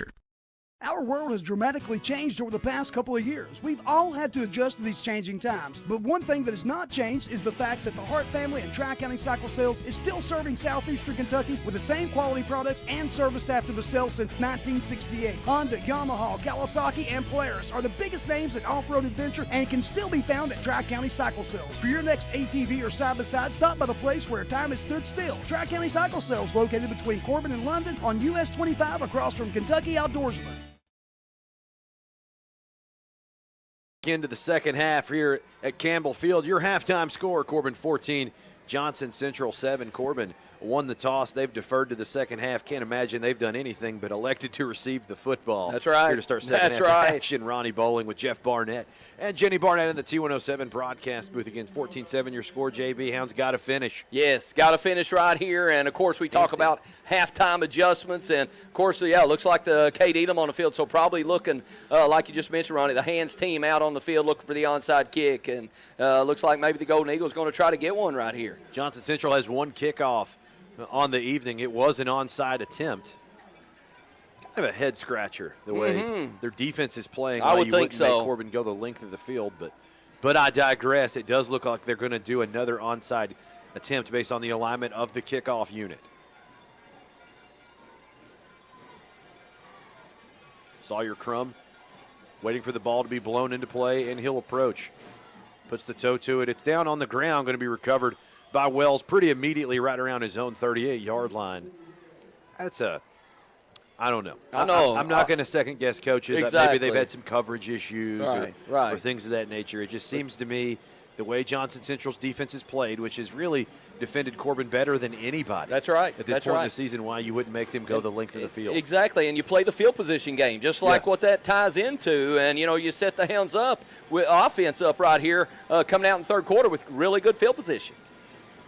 Elam to the line in the shotgun. Twin wideouts each way. Brings Wells in motion. Hands off on the jet sweep. Hits the perimeter. Tries to turn it upfield. Tackled from behind. Arguably was a horse collar there. No flag on the play. Result of the run on the jet. Going to pick up about 3 yards. That's really close in my opinion.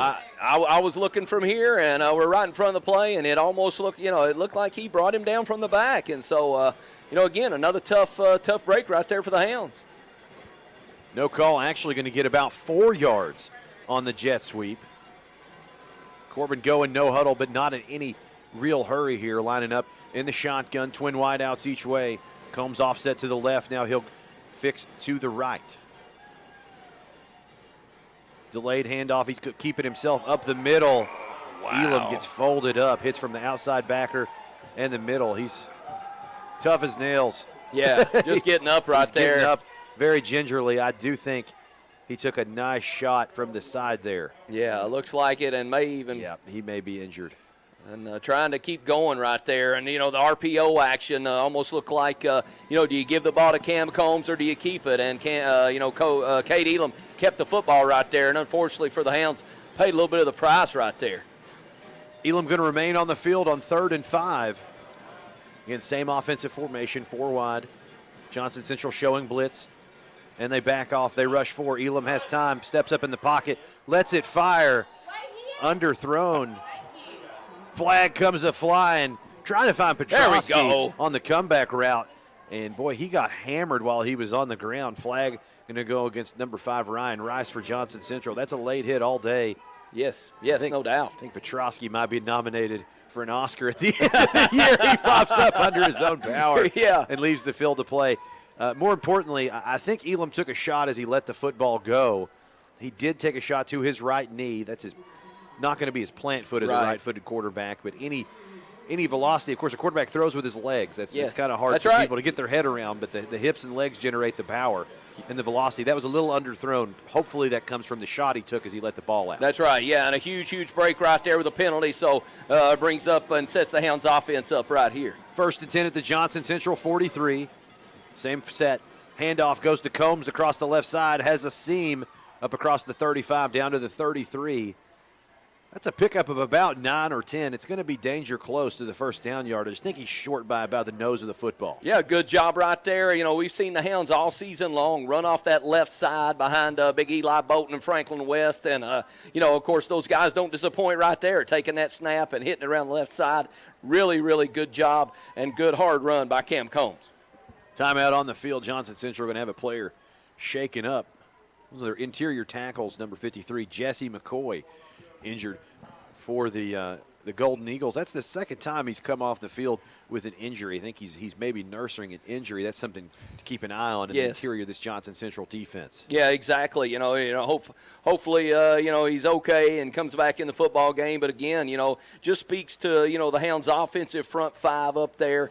Big offensive line has done a great job all season long, just, pounding away, and love how the Hounds have come out and, are trying to run the football a little bit right here, right at the Johnson Central Golden Eagles. They're tending to McCoy right now, looking in the direction of his right knee. This is going to give both teams a little chance to catch their break, and we're going to keep it right here. Kind of a scary moment to start this drive, JB. They've been utilizing a lot of Cade Elam on the ground tonight. He took a shot up top and was wrapped up underneath. It looked like he may have injured his knee. I think it was more of maybe he took a helmet to the thigh or something of that nature. It looks like he's moving okay right now. I think so, and, it took 2 or 3 plays kind of to get his feet under him there. But, again, you're exactly right. You never want to see your quarterback take a shot, on the RPO run-type play right there, and Cade Elam elected to keep the football and then takes the hit inside from one of the D tackles up inside from the Golden Eagles. So, again, good to see Cade Elam popping up from the injury, and good to see number 53, Jesse McCoy, popping up for the Golden Eagles right here. Leave him with assistance from the field of play. Could be important. Corbin trying to establish a little bit of a running game here in the second half. That has some value to it, in my opinion. I think so. Pound away a little bit. Give the Golden Eagles a little bit of dose of their own medicine. Line up there, buckle up the chin straps, run right at them. And the Hounds doing that so far, doing a pretty good job so far in this drive right here. Corbin to the line, 2nd and 1. 4 wide receivers on the field. Elam back to throw, free to take a good shot here. Fires downfield, over the shoulder throw to Wells inside the 5, stretches for the goal line. Yes. He gets in there for the touchdown. Touchdown pass number 3 from Cade Elam. Hat trick on the board for the sophomore quarterback. Wow, I just throw the hat trick right there. Cade Elam doing a great job setting his feet. Of course, getting the protection from the big offensive line. No problem, no injury right there. Cade Elam firing a dart again to Brody Wells right there on the same route. And, Brody Wells doing a good job catching the football, too, getting that coverage. So, touchdown Hounds. You come out, make those halftime adjustments, put points on the board, and now you got the Eagles, right where you want to have them right here if you're the Hounds.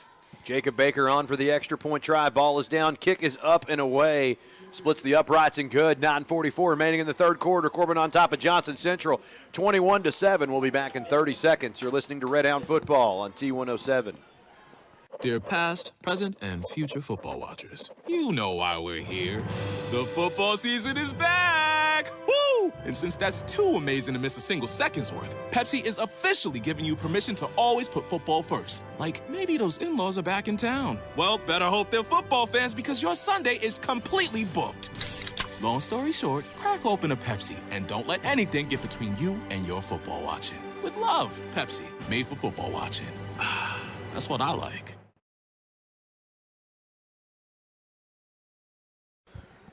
9:44 remaining in the third quarter. Corbin on top of Johnson Central, 21-7. Your score. Teams on the field. Baker will approach to kick it away. Puts the toe to it. High end over end kick. Going to sail out of the back of the end zone for a touchback. Ronnie Bowling with Jeff Barnett and Jenny Barnett on your radio dial. And Cade Elam, 3 passing touchdowns tonight for the sophomore. He is as good as advertised. Yes. This is as good a quarterback as they've seen on Campbell Field in a long, long time. That's right, yeah. Cade Elam, of course, just a sophomore, like you said, and, just throwing the ball all around the lot right here at Campbell Field.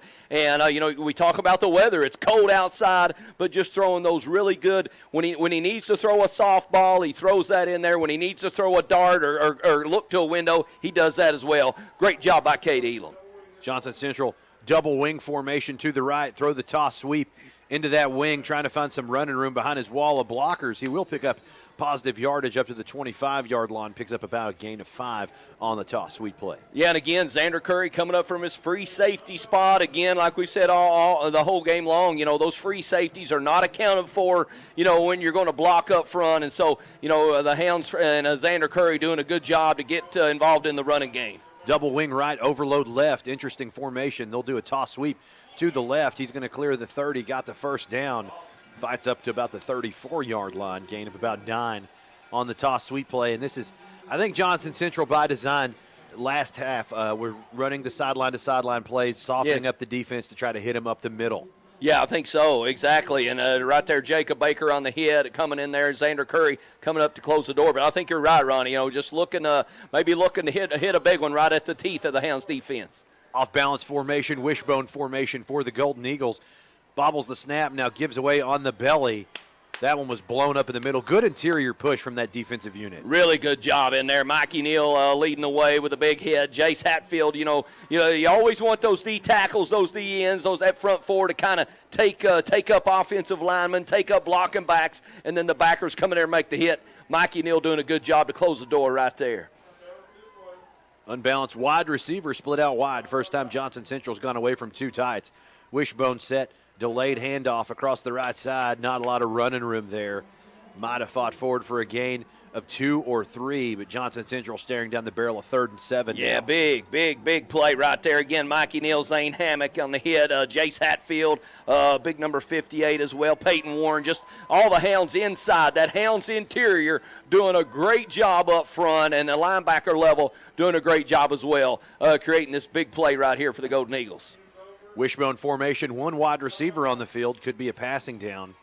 Going to keep it on the ground. Wow. Belly inside run, no gain. Nothing. On the carry. Now Johnson Central, got to imagine, going to have to punt the football. Again, Jace Hatfield, Peyton Jordan up front. Again, D tackles in there, just finding the runner, doing a great job. And you're exactly right, Ronnie. Looks like the Golden Eagles bringing on the punt unit. So Hounds offense puts points on the board coming out of the second half, and then the defense shuts the door right here. Great job by the Hounds.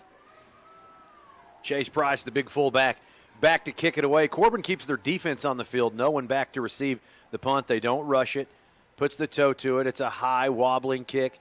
Going to land at the 35 and take a neutral bounce towards the Corbin sideline. Going to be killed at the 37. So Corbin going to have great starting field position here. This is where you want to see a team have some killer instinct, close the door, and put Johnson Central in a 3-score deficit. That's right. Great point right there. Exactly. You know, you take advantage at halftime. You score the touchdown, like we said, opening up the second half, and then you get the 3 and out right there. The Hounds offense set up in good position. Close the door right here on offense. Kate Elam and company going to start the drive. 1st and 10 on their own 37-yard line. Tight bunch set. To the left, Johnson Central walks up a backer, blings it off the edge. Cam Combs getting the carry across the left side. Not a lot of running room there. Might have forged forward. Actually, I think he may have even lost a yard on the carry, depending on the spot. Yeah, I think so. But Cam Combs hitting it again around that left side, and a little RPO action. So, maybe setting up something to, look downfield right there. Use that RPO action. Cam Combs, a little play-action play out of the ace formation and look downfield to one of the receivers. Same offensive formation on 2nd down.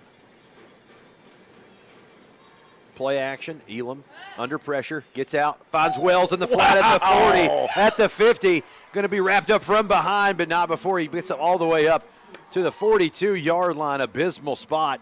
Continues from this crew. That was about 5 yards shy of where he may have gone out of bounds. Nonetheless, great first down. Great job of Elam getting the ball out under pressure. Yeah, huge play right there. Hounds moving a little bit quicker right there, but huge play by Kate Elam and Brody Wells. Quick snap, give to Cam Combs up the middle. He's going to crawl up the back of a defender. Going to get about 4 or 5 on the inside. You're starting to see that interior of the Johnson Central defense soften a little bit. That's right. Starting to, again, we talked about it earlier in broadcast, just that run up inside, that token run to pound away a little bit and soften up, like you just said, Ronnie, the Golden Eagles of Johnson Central, and that's exactly what's happening right here in this third quarter. 4 wide receivers. Favorable box right now to run the football. Only 5 inside. Now they're going to walk a backer in. High snap. It's given off. Cam Combs going to try to fight forward. He'll get up to about the 35. Gain of about 2 or 3. Now it's 3rd and 3. Yeah, another good run in there. A good read by Kate Elam. Like you just said, that box count. 5 in the box. Kate Elam, can switch to the run, hit it up in there. Cam Combs, great job. Again, just pounding away right now at the Golden Eagles. 3rd and 3. Johnson Central shows blitz, and they're in the neutral zone. Elam got him. Got him looking. There we go. Offside's going to go against Johnson Central. Result of that penalty would be a first down at the Johnson Central 30-yard line. And Hounds just really firing on all cylinders. Kate Elam leading the charge right there with a penalty, getting the Golden Eagles to jump, and really helps the offensive line when you can get that those 5 free ones up front. So again, just Hounds on the move right here. 1st and 10 at the Golden Eagle 30-yard line. Twin wideouts each way. Elam back to throw, has time, loads up and fires right sideline. He's got Stewart in and out of his hands and incomplete. Nicely placed ball, but very good coverage down the right side. Chandler Spradlin there, step for step, or Stewart. That's something you don't see a lot of. That's right, yeah, and just a one-on-one coverage right there. Love the call, though. Coach Elam, offense coordinator for the Hounds, not afraid to fire the football down the field on first down. And so, again, kind of stretches the field, even though it's 2nd and 10, stretches the field a little bit. So really good call to kind of take the top off of the defense right there. Same offensive set on 2nd and 10. He'll reset Combs from right to left. Play action. Fires over the middle. Over his hand and incomplete. That ball was tipped off the hands of Wells, almost intercepted, but it falls harmlessly to the dirt. Now 3rd and 10. Corbin may be looking at 4-down territory here, though. Yeah, exactly. You know, you wonder how close you got to be with the weather to be in Jacob Baker field goal range. But I think you're right, Ronnie. You know, you may be in 4-down territory. 3rd down and long right here. So Hounds, may look to try to get it to 4th and manageable if you can right here with a play. So a good positive gain. So again, Cade Elam, the quarterback of this offense, looking to convert the 1st down. Same set on 3rd down. Elam back to throw. He's under pressure immediately. Evades a blitzer. Now he's got 2 on him. Loads up and fires down the right side. Almost finds Wells down the right sideline. Wow. Really good footwork from Elam. He did take a shot as he let that football go, but he's up under his own power. Now we'll see what Coach Greer and company want to do here on 4th and 10. Wow, almost made something out of nothing right there. Cade Elam, buying some time, scrambling around a little bit, almost finds Brody Wells down the right sideline, but looks like the Hounds going to reset as they see Cade Elam coming off the field right here. So, again, be interesting to see, like you said, Ronnie, what Coach Greer decides to do. Going to rush out there, going to give Baker less than 10 seconds to get set. It's going to be a field goal try. I would not be afraid to burn a timeout here, and it looks like Coach Greer agrees. He's going to take a timeout to let his team get set. We'll take a quick one as well, 4:45 remaining in the 3rd quarter. It's Corbin 21, Johnson Central 7. We'll be back in 30 seconds. You're listening to Red Hound Football on T107. I hate box springs. Well, here at Sammy's Furniture, we hate them so much when you buy any mattress $7.99 and up, we're going to give you one for free. So if you're thinking, yeah, Sammy's right, if box springs were a person, I would punch them in the face. Well, guess what? You can take the price of that box spring and deduct it from any adjustable base we've got in the store, and we've got over 16 of them. Come see us today at Sammy's Furniture and Mattress, folks. We're open 7 days a week from 10 to 6, Sundays from 12 to 5. We got 12 months, same as cash financing if you need it. When you pick it up, you get an extra discount on top of the free box spring that we can't wait to get out of here. Come see us today at Sammy's Furniture.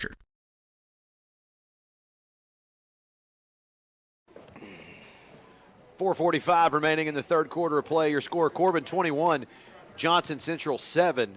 It's 4th and 10 at the Johnson Central 30-yard line. Corbin did send its field goal unit out to try this 47-yarder, but play clock dwindled down. Coach Greer elected to take a timeout, let his kicker get set. That's a good coaching I think move. so, yeah. Don't want to rush Jacob Baker, don't want to rush, the field goal team right here. And so a really good timeout to kind of let Jacob Baker get his feet under him and see if he can knock down this field goal for the Hounds. Baker's been good from 51. See where he's at from 47. It's a fake. Throws to Baker in the flat. It's a double pass over the hands of Mark Warren and incomplete. Wow. Would have had the catch inside the 10. Nonetheless, you're no worse for the wear. You're still pinning Johnson Central at the 30. I do like the call, even if it's unsuccessful. Yes, that was that was a cool, play right there. Get the little fake, and Jacob Baker gets the ball and tries to throw it downfield. So, way to be aggressive. Tip your hat to the Hounds offense. Coach Greer, Coach Elam trying to come up and make something happen right there. Johnson Central going to send a wide receiver out wide. Otherwise going to remain in the wishbone formation. Belly handoff across the left side. Has some running room. Going to be upended. Forward progress going to put him up to about his own 39-yard line. Gain of 9 on the inside run belly there. So 2nd and 1 for Johnson Central. Yeah, pretty good little run right there off that left side for the Golden Eagles. Andrew Curry coming up making the hit. So, again, Hounds defense need to dig in right here and then see if they can get off the field again. Same set, wishbone formation for Johnson Central. 2nd and 1. Belly handoff across the left side. Second man through, has some running room at the 50, the 45, still on his feet. Fights down to the Corbin 42-yard line. Big gainer on the belly handoff. Yeah. And this is what Johnson Central's built for. The long extended games and handing that ball off. Yeah, and Joe Lester coming up making a hit. Exactly what I was going to say, Ronnie. They're not going to back down. The Golden Eagles are not going to back down. You got to keep coming, and that's what the Hounds need to do right here. Wishbone set for Johnson Central on 1st and 10. Belly handoff across the left side. Spins off a tackler. Won't spin off on his feet. He retreats back to the 45-yard line. We'll see where forward progress spots him. He will lose some yards, though, on the run. Yeah, really good job. Wow, they're going to give him a loss of 4. Wow, that's one of the big losses of the night in the running game for the Golden Eagles. And Joe Lester, Zane Hammock, Mikey Neal, I think, in on the hit. So good job just playing good, sound, fundamental football, doing your job up front and by the Hounds defense right there. 2nd and 14. Wide receiver will flip to the right side of the field, wishbone set. Belly handoff across the right side, second man through. Might get him a couple yards on the play. Might have got back to the original line of scrimmage. Now it's going to be 3rd and about 10. Good job right there, Mikey Neal. Evan Baker coming up, making a hit at the backer spot for the Hounds. And, you got to account for that fullback. Hounds do that. And then you give to the tailback. Mikey Neal, Evan Baker come up, close the door. So, again, Hounds just really doing a good job playing. Again, defensively, good assignment football tonight. 3rd and 10. Still no pass attempts from Johnson Central. Didn't attempt any passes a year ago in this contest here at Campbell Field. Wishbone set, wide receiver offset to the left. Going to be a belly handoff across the left side. He's going to fight forward for a gain of a couple. And actually, second effort's going to give him a gain of about 6. Looks like he went down shy, but a good effort by McCourt there. Now it's going to make it a much more manageable 4th and 3. I think Johnson Central probably going to go for it here. Yeah, I think so, and that's exactly what the Golden Eagles want to do. You know, if it's 4th and 3, 4th and 4, no big deal, right in the Golden Eagle wheelhouse. So, again, Hounds need to try to make a play, maybe blitz somebody, get off the field right here. Need to watch the football here. Belly handoff across the left side, going to be bottled up. I think he did not make it. We're going to see right here. It's very close, folks. It's very close. Really going to depend on the spot here, and this may come down to a measurement. And official timeout on the field. They are going to measure this one. This one's close. Yeah, really close right there. Thought he was short right out of the gate, like I just said, Ronnie. But, again, going to have to come out here and bring the chain. So, huge play in this football game, late in this football game. So, Hounds looking to get off the field. Ball is stretched. Got it by a nose of the football. My goodness. I think Coach Greer knew that they got the first down. He was already making defensive substitutions while the chain crew is on the field. I think so. And when I saw the initial hit, I thought he was definitely going to come up short, but somehow able to fight for an extra yard or so. Big formation to the right. They've run the toss sweep into this play. That's what they'll do here. Sweep to the right side towards the Corbin bench. He breaks some tackles. Careens back into the teeth of the defense. Picks up a couple on the play. Yeah, and Jacob Baker right there on that toss doing a good job to get initial pressure, and but the runner keeps running right there, and then Zane Hammock finished the play off. So, again, those Johnson Central running backs, hard to really bring down, in those one-on-one situations. So that's why you got to have 11 hats to the football, and the Hounds have done a really, really good job all night long. So just keep doing what you're doing. Hounds defense, turn it loose. Big formation to the left. Toss sweep to the left into the double wing. Got some running room there. He's going to stutter step down inside the 20, actually closer to about the 15. Gain of about 10 on the toss sweep play on the left side. Now Johnson Central on the move. Yeah, exactly. The Golden Eagles are starting to move the football a little bit, and looks like thought we would see, I know he's been in a couple times as well, but big Franklin West, number 74, coming in there at D tackle up front for the Hounds will provide a little bit more of a fresh look and some more size. Wishbone formation, belly handoff to the left. No running room there. Right where you talked about Frank West comes in the game, and boy, it just looks like a log jam over there. That's right, yeah. Trying to run over top of him. Big Frank can shut the door on anybody up front, and you look at big number 74, if you're the offensive coordinator for the Golden Eagles, you don't want to run to that side. You want to run away from big number 74, and you see why right there on first down. Bumped Hatfield out to the defensive end spot. Double wing to the left. Counter to the right. Cuts through the defense inside the 10. Might have been enough for another first down depending on the spot. I think he's going to be shy by maybe about a yard or so. I think Xander Curry, Zane Hammock in on the hit, but again, just a methodical drive right here by the Golden Eagles. That's going to put us into the fourth quarter at the end of 3 in the books and 1 to go. Your score, Corbin 21, Johnson Central 7. We'll be back in 60 seconds. You're listening to Red Hound Football on T107.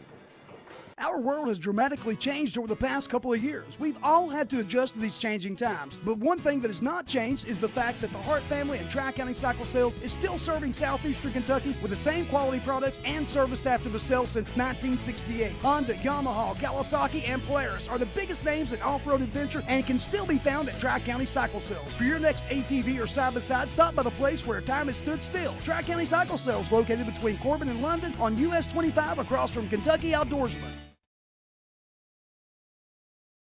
Dreaming about enjoying time on the lake but need a boat? Or planning a road trip but not sure which RV is right for you and your family? Wildcat RV and Marine can help. With our selection of Keystone and Crossroads RVs and Mercury Low boats, we can get you in the great outdoors. We're a family-owned RV and Marine dealer with professionally trained sales and service departments. Our staff is committed to helping you find the perfect RV or boat and keep it on the road or in the water. Wildcat RV and Marine, just off I-75 in Corbin, or online at wildcatrvandmarine.com.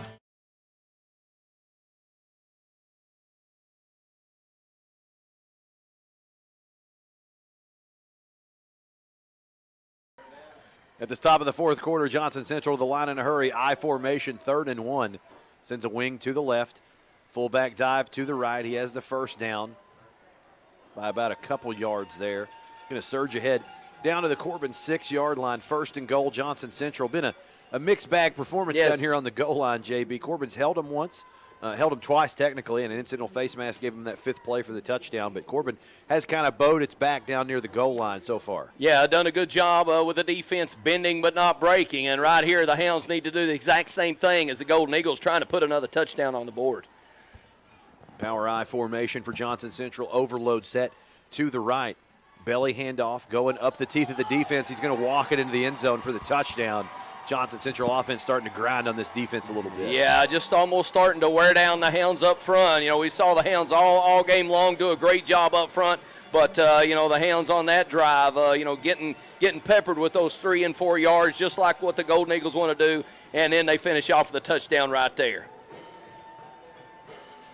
Crum on for the extra point try. Trying to make this a 7-point gap here. Snap is down, kick is up and away. Barely threw that left upright and good. 11:29 remaining in the football game. Corbin on top, a 21-14 lead on Johnson Central. We'll be back in 30 seconds. You're listening to Red Hound Football on T107. Yep. Thank you. Appalachian Wireless has a plan to make your life simpler. It's called Forward Pay. No contract, no credit check, no problem. Plans start at $19.99 a month and includes unlimited talk and text. Add 3 gigabytes of data, $29.99 per month. 6 gigabytes, $39.99 per month. Or take it to the max with unlimited data plus. Just $89.99 per month with 50 gigabytes of high-speed data. All the features of postpaid service without the long-term commitment. It's Forward Pay because we are you. We are Appalachian Wireless. Unlimited data plus, close to 1 megabyte per second. Past 50. 11:29 remaining in your football game. Your score, Corbin 21, Johnson Central 14. Nail biter here at Campbell Field. Ronnie Bowling with Jeff Barnett and Jenny Barnett in the T107 broadcast booth. Corbin has not been in a tight football game in 7 weeks of action. That's JB. right. That's right. Kind of a shell shock for everybody, but this has been a slugfest here in the 3rd round. Yeah, exactly. And the Hounds looking to throw the knockout punch right here in this 4th quarter. So, you know, Hounds respond after that score right here. High pooch kick. Mahan's going to call it in. No fair catch called for. He's brave. Going to be wrapped up where he caught it, right around the 36-yard line. Good field position for Corbin. We're talking off air. JB, I think Corbin needs one more touchdown to put this one in the books. Don't know if 21's going to do it. I know it. I know how the Golden Eagles move the football right there. You know, I'm not going to feel comfortable until the Hounds get another score on the board. And, you know, Coach Elam, Coach Greer come out right now. Looks like Kate Elam coming on the field, moving pretty good. So come out right here, be aggressive, take control on the offensive side of the football and put some more points on the board. Elam opens up in the shotgun. 2 wide receivers each side. Cam Combs is his running back, offset to the left. Combs gets the call across the right side behind his blockers. Carefully picking his way through the defense. Gain of 9 on the inside zone. This is a good opportunity. Corbin can take a deep shot on 2nd and 1 and still have a manageable 3rd down. Well, a great point right there. Exactly right. You know, and of course, the guy to do it, you know, you got him under center right there, Kate Elam. You know, run a little play action, Cam Combs, take your shot right here, see what happens. 2nd and 1, same offensive formation for Corbin. Now Combs going to offset to the left. Sets the throw, fires the out route, hauled in by Wells. He's got the first down, throws the stiff arm at the 50, lowers the shoulder down to the 45. Late hit there, probably should have been called. Now they're going to keep the flags in the pocket and let him play. I mean, JB. yeah, wow. First down, though. Take it. Yeah, good job right there, Brody Wells, on just a real quick out route right there. Catch the football out in a little bit of the flat, and then just gets north and south. Good job, good pitch and catch by Katie and Brody Wells. Hounds in a hurry. 1st and 10, counter tray across the left side. Going to be blown up right at the line of scrimmage. No gain on the play. Well, that one, Johnson Central have been doing a good job bringing edge pressure. Been disrupting some of these inside run plays. Yeah, I think so. Just kind of, squeezing that edge down inside, and have kind of shut down the Hounds' offense of run game a little bit with Cam Combs. But again, good to see the Hounds really testing the waters up in between the tackles. And then now you can, on 2nd down, take your shot right here with Cade Elam. 2nd and 10 after no gain. Johnson Central showing blitz. They're in the neutral zone. That should be dead ball, and it is. The Johnson Central's been doing a good job disguising blitzes and bringing them late, but Elam has been doing also a good job holding the count and forcing them into that neutral zone. Yeah, almost a little bit of a cat and mouse type game. You saw the Golden Eagles walking down a defender in the box right at the last second. Cade Elam, like you just said, doing a great job to hold the count and get the Golden Eagles offsides. 2nd and 5 after the offsides call. Elam in the gun, set to throw, pump fake. Under pressure, going to have to escape the pocket, looking to his left. Now he's going to keep it and run out of bounds himself. Right around the line of scrimmage, might have got a yard on the scramble, not sure on the spot, but lives to fight another day, and I'm just glad he didn't get rid of that football with the defender right in his hip pocket. Yeah, good job right there by Cade Elam, not taking a shot and getting out of bounds. So brings up a really, really important 3rd down right here late in this football game. Yes. Hounds need to make a play right here offensively. Biggest play of the game so far. Corbin clinging to a 1-touchdown lead. 3rd and 5 at the Johnson Central 40. Elam in the shotgun. Johnson Central showing blitz. Handoff up the middle. Combs for the defenders. He's got one defender on his back. He'll tackle him from behind.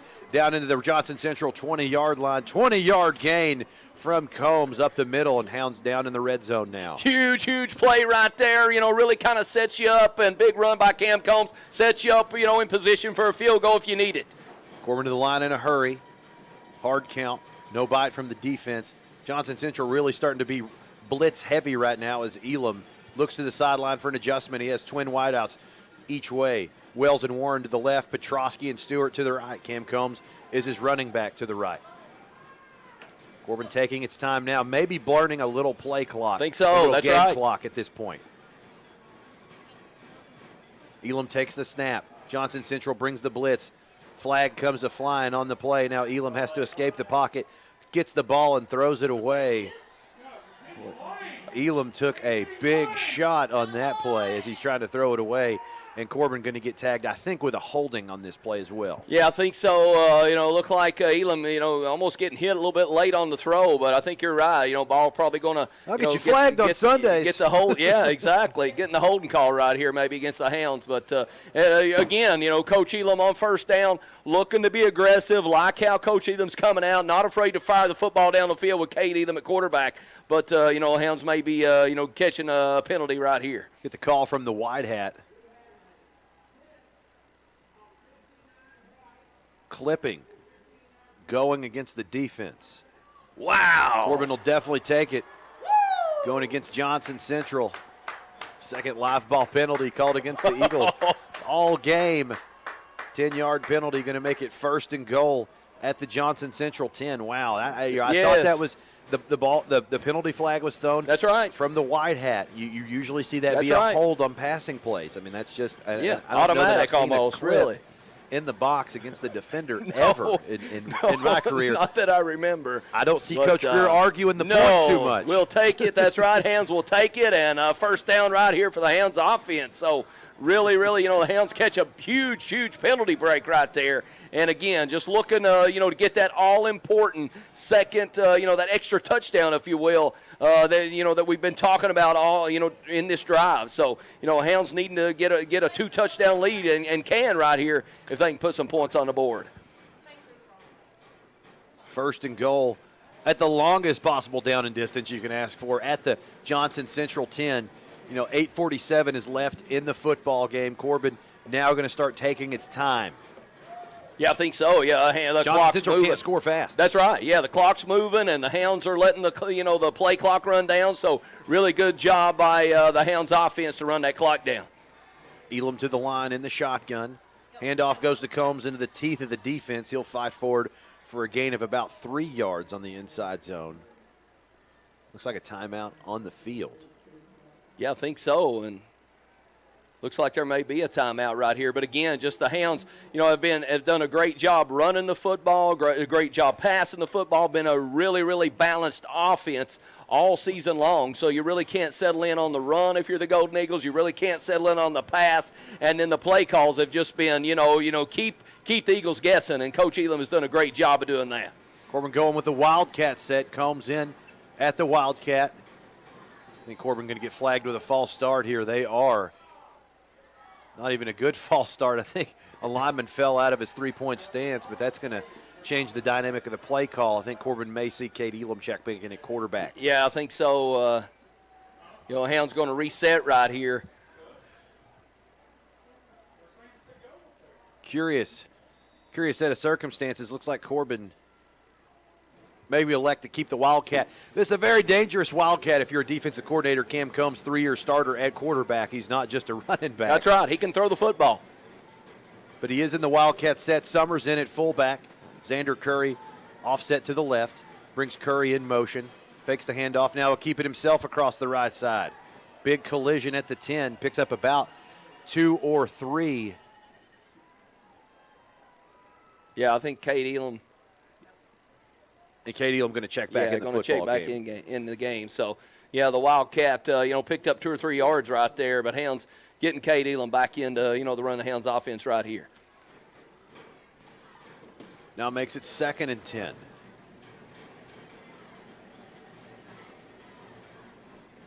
Yes. Sorry about the delay, folks. 2nd and 10. Had to check the down and distance there. Elam checking to the sideline. 4 wide receivers on the field on 2nd and goal. Corbin deliberately letting the play clock dwindle down inside 7. Brings Wells in motion. Fakes the handoff to him. Fires back to Warren on the backside screen. Takes a big shot where he muscles down to the 6-yard line. Now going to be 3rd and goal from the Johnson Central 6. Yeah, tough play right here. Mark Warren catches a little pass out to the left side from Cade Elam and tries to get to the end zone. But a good tackle in space looked like by number 10, Chandler Spradlin in the corner for the Golden Eagles. So sets up again another huge play right here on 3rd down for the Hounds offense.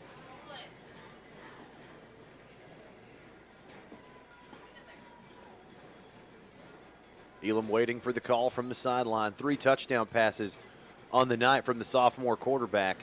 Maybe looking to dial up a 4th here on 3rd and goal from the 6. Elam takes the snap, play action, fires to Petrosky. In and out of his hands, incomplete. Bobbled it down to the ground. Petrosky protesting, he caught that football. Wow. Cannot tell from here, folks. Cannot tell you whether he caught that. I can tell you the call on the field is he did not. That's right. Yeah, the official waved it off. It looked like he bobbed it a little bit and then maybe even brought it in, but official's waving it off right there. So, the Hounds bringing on Jacob Baker right here, the all-important field goal that would put the Hounds up, a couple scores right here. So, huge field goal for the Hounds right here late in this football game. Corbin has faked a field goal in tonight's game. Don't think they'll be looking to do so here. Baker needs to make it a 2-possession game. High snap, it's handled. Kick is up and away. Through the uprights and good. 5:46 remaining in your football game. Corbin extends its lead 24-14. Your score will be back in 30 seconds. You're listening to Red Hound Football on T107. Appalachian Wireless has a plan to make your life simpler. It's called Forward Pay. No contract, no credit check, no problem. Plans start at $19.99 a month and includes unlimited talk and text. Add 3 gigabytes of data, $29.99 per month. 6 gigabytes, $39.99 per month. Or take it to the max with unlimited data plus. Just $89.99 per month with 50 gigabytes of high-speed data. All the features of postpaid service without the long-term commitment. It's Forward Pay because we are you. We are Appalachian Wireless. Unlimited data plus, slows to 1 megabyte per second. Past 50 gigabytes of use.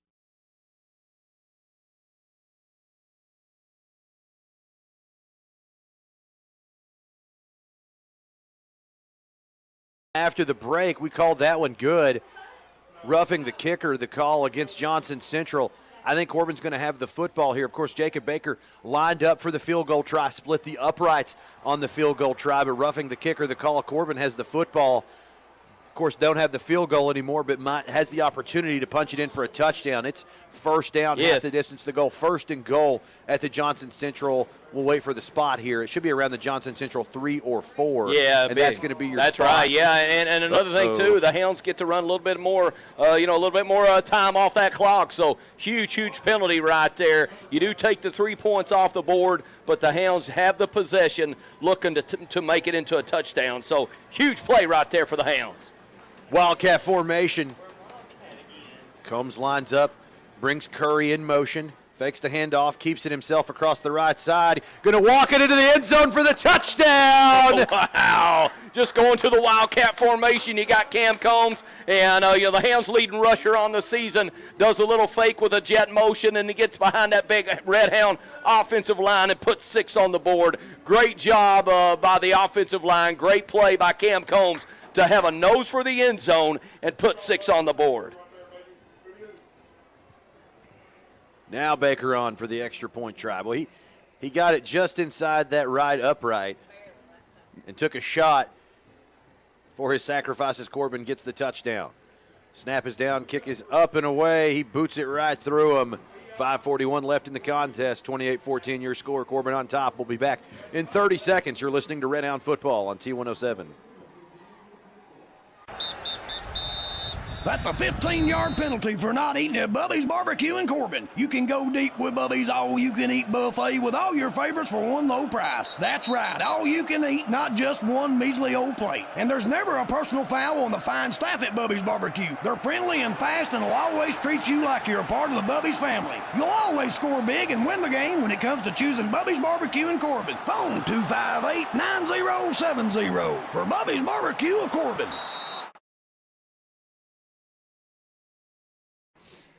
5:41 remaining in the football game. Corbin on top of Johnson Central, 28-14 your score. Baker on quickly to kick it away, puts the big boot to it.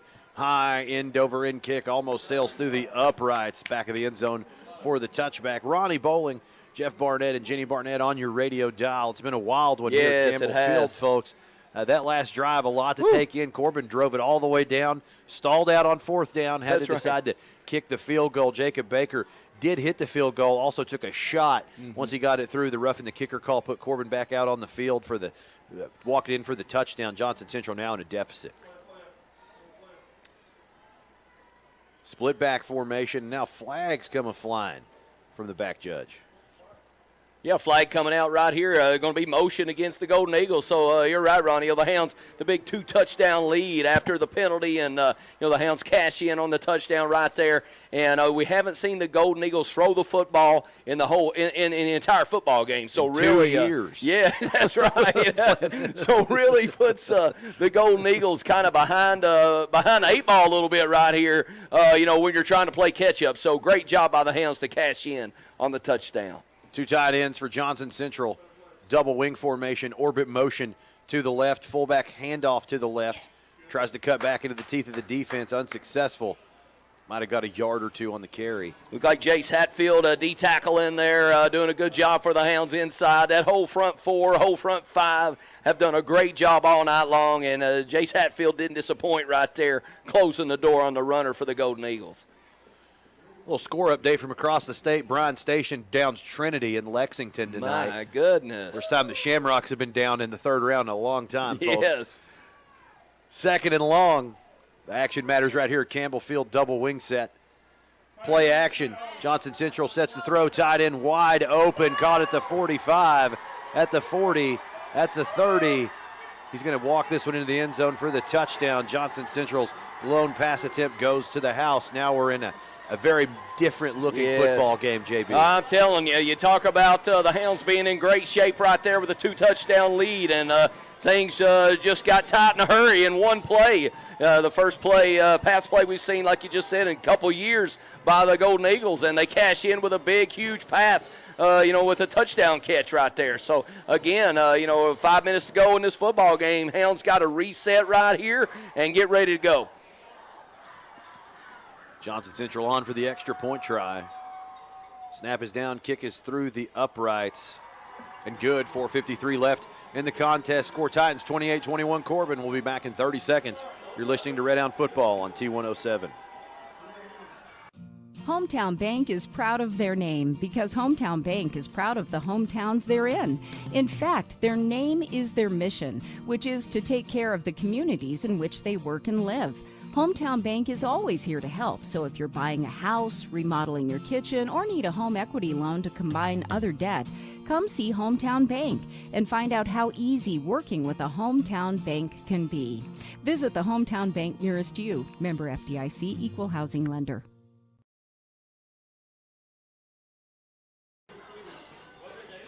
.453 remaining in the contest. This game Titans, it's 28-21. Corbin on top, but Johnson Central scores quickly. One touchdown separating the squads with less than 5 to go. Ronnie Bowling with Jeff Barnett and Jenny Barnett on your radio dial. Corbin and Johnson Central fighting to be one of the final 4 teams remaining in the state of Kentucky. Crum on to kick it away. He's had a couple onside tries tonight.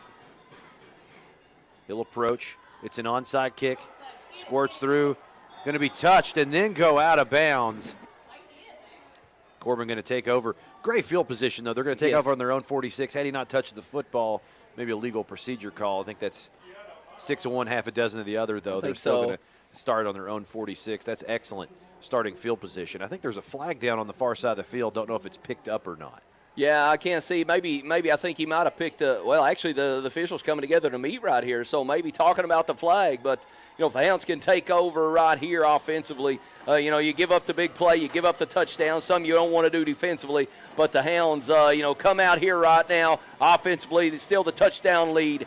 Protect the football, make good decisions, and, attack again. Try to put some more points on the board right here. I think the call was offsides against Johnson Central. That play, of course, was declined. Corbin just going to elect to take the football at the 46, and more importantly, keep the football. That's right. Elam to the line in the shotgun, twin wideouts each way. Combs going to get the carry across the right side. There he goes. Breaks a tackle at the midfield stripe at the 40. Puts his foot in the dirt at the 30. 35 to the 20. Now cutting it back down and gets the grain to the 15-yard line. Big gain from Cam Combs on the ground has Corbin back in the red zone. Huge run, right there by Cam Combs and the big Hounds offensive line. Again, Cade Elam gets that box count. He just sticks it in the belly of Cam Combs, and Cam Combs, as you see right there, knows exactly what to do with the football. Huge play for the Hounds offense to kind of set the tone right here in this drive for the Hounds. Corbin comes and knocking. Big gain from Combs has their Hounds set up 1st and 10 at the Johnson Central 15. Corbin really going to grind the clock right now. Twin wideouts each way. Combs offset to the left at the running back spot. Now motions to the flat. Elam keeps it himself up the heart of the defense. Squirts through, takes a shot. Not before he fights down to the 9-yard line. Gain of about 6 on the quarterback keeper.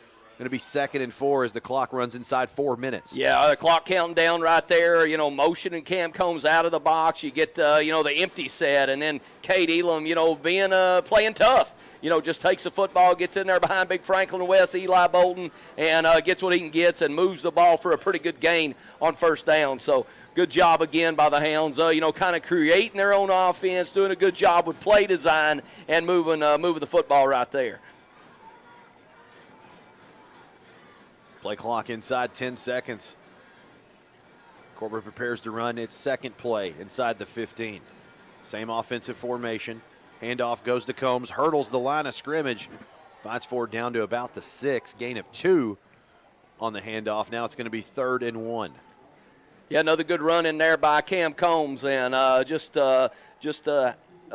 hitting it up in there behind that big offensive line, getting what he can get, and, again, creates that 3rd and manageable, and the Hounds look to, create that, get that 1st down, keep the chains moving, and keep, more importantly, the clock moving. Goal line set for Corbin. Elam under center, I formation behind him. Quarterback keeper. Fullback going to run up his backside and push him forward. Looks like from this angle that he did pick up the 1st down. They're going to stop the clock on the field either way. Had to get down to the 5. Looks about where the ball is spotted. We'll see if they call for a measurement or not. And they're going to call it a first down. Wow, first down. Huge, huge play right there. Cade Elam again getting in behind that line, getting a little bit of a push, like you said, Ronnie, from the fullback Zane Hammock to, pick up the first down and move the chains. And, again, all important, the clock, becomes a big, big factor right here for the Golden Eagles at Johnson Central. First and goal from the Johnson Central 5. Clock down inside 2 minutes. Wildcat formation. Cam Combs brings Curry in motion.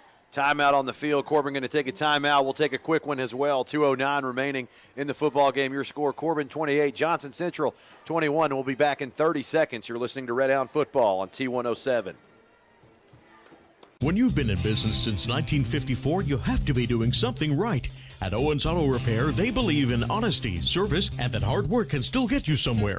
Owens offers a complete line of truck and auto parts, as well as their custom-made hydraulic hoses, weather guard toolboxes, utility beds, and Sherwin-Williams auto paint. They also offer auto repair for cars, trucks, and RVs, and of course have top name brand tires. And they do towing and recovery. Owens Auto Repair, located just down from Corbin High School on Cumberland Falls Highway. Remaining in the football game, your score, Corbin 28, Johnson Central 21. 2:09 left. Corbin trying to get the monkey off the back of Johnson Central right now. Ronnie Bowling with Jeff Barnett and Jenny Barnett in the T107 broadcast booth. Corbin has it first and goal, JB, at the 5. Got to imagine they've got the kill instinct on. Exactly. Going to put this one in the dirt. Exactly, and I'm sure Coach Elam told him, hang on to the football. Combs brings Curry in motion. Fakes the handoff. Now he's going to keep it himself. He's going to walk it into the end zone. Touchdown number 2 for Cameron Combs. Wow.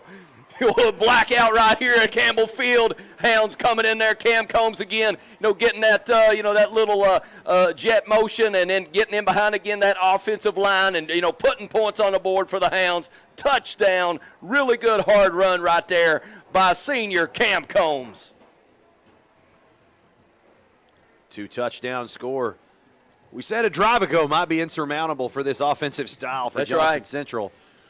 Baker on for the extra point try. Snap is down, kick is up and away. It's good. 2:04 left in your football game. Corbin on top, 35-21. We'll be back in 30 seconds. You're listening to Red Hound Football on T107. Do you have a student athlete that is suffering with a sports injury? Did you know a gentle chiropractic treatment can help with headaches, neck and back pain, even knee or ankle injuries? Call today and make your appointment with me, Dr. Deidre Pennington, and see why so many student athletes are thankful for Pennington Wellness Chiropractic and Massage. Telephone 606-261-2053. If you're having problems, trust our Grammy. We do! 2:04 left in the football game. Field on the team in a hurry. Baker kicks it away. It's a low line drive kick. Going to land at the 5 and roll all the way to the back of the end zone. Touchback. Johnson Central going to take over 1st and 10 on their own 20-yard line. 2:04 remaining. Down 2 scores. 35-21 your score again. Ronnie Bowling with Jeff Barnett and Jenny Barnett on your radio dial. We're looking at scores across the state. We'll take those up in the post-game show right now. Corbin 2 minutes away from advancing to that Final Four. Yeah, let's looking to move to the Final Four. You don't want to give up any crazy play, any big pass like we saw earlier. So, keep things in front of you, make the good tackle, keep the Golden Eagles in bounds, and let that clock, crank towards 0. Double wing formation to the right for Johnson Central. Fakes the handoff, play action. Fires down the right sideline. Hauled in and caught. Great catch by the fullback down the right sideline. Complete down to the Johnson Central 41-yard line. That was well covered. Yes. That's just a really good throw and catch. Yeah, and like we said, they haven't completed, 15 passes all season long. And Jacob Baker, like you just said, Ronnie, in really good coverage. But, the Golden Eagles, number 48 right there, Chase Price, comes down with the football. Broken wishbone set for Johnson Central, play action. Grimm back to throw. He's under pressure. Rolling to his right, squares his body, fires into the home sideline, getting it away. I tell you, Not a lot of pass attempts on this year for Jacob Graham. He does have a big arm. Yeah, he does look good back there. You know, we've seen him Strange. throw a couple balls and done a pretty good job so far. So, surprised that they haven't let Jacob Graham throw the football down the field a little bit more through this season, but especially tonight against the Hounds. Brings up 2nd and 10. Grimm under center, Wishbone set behind him, 2 tight ends in the football game.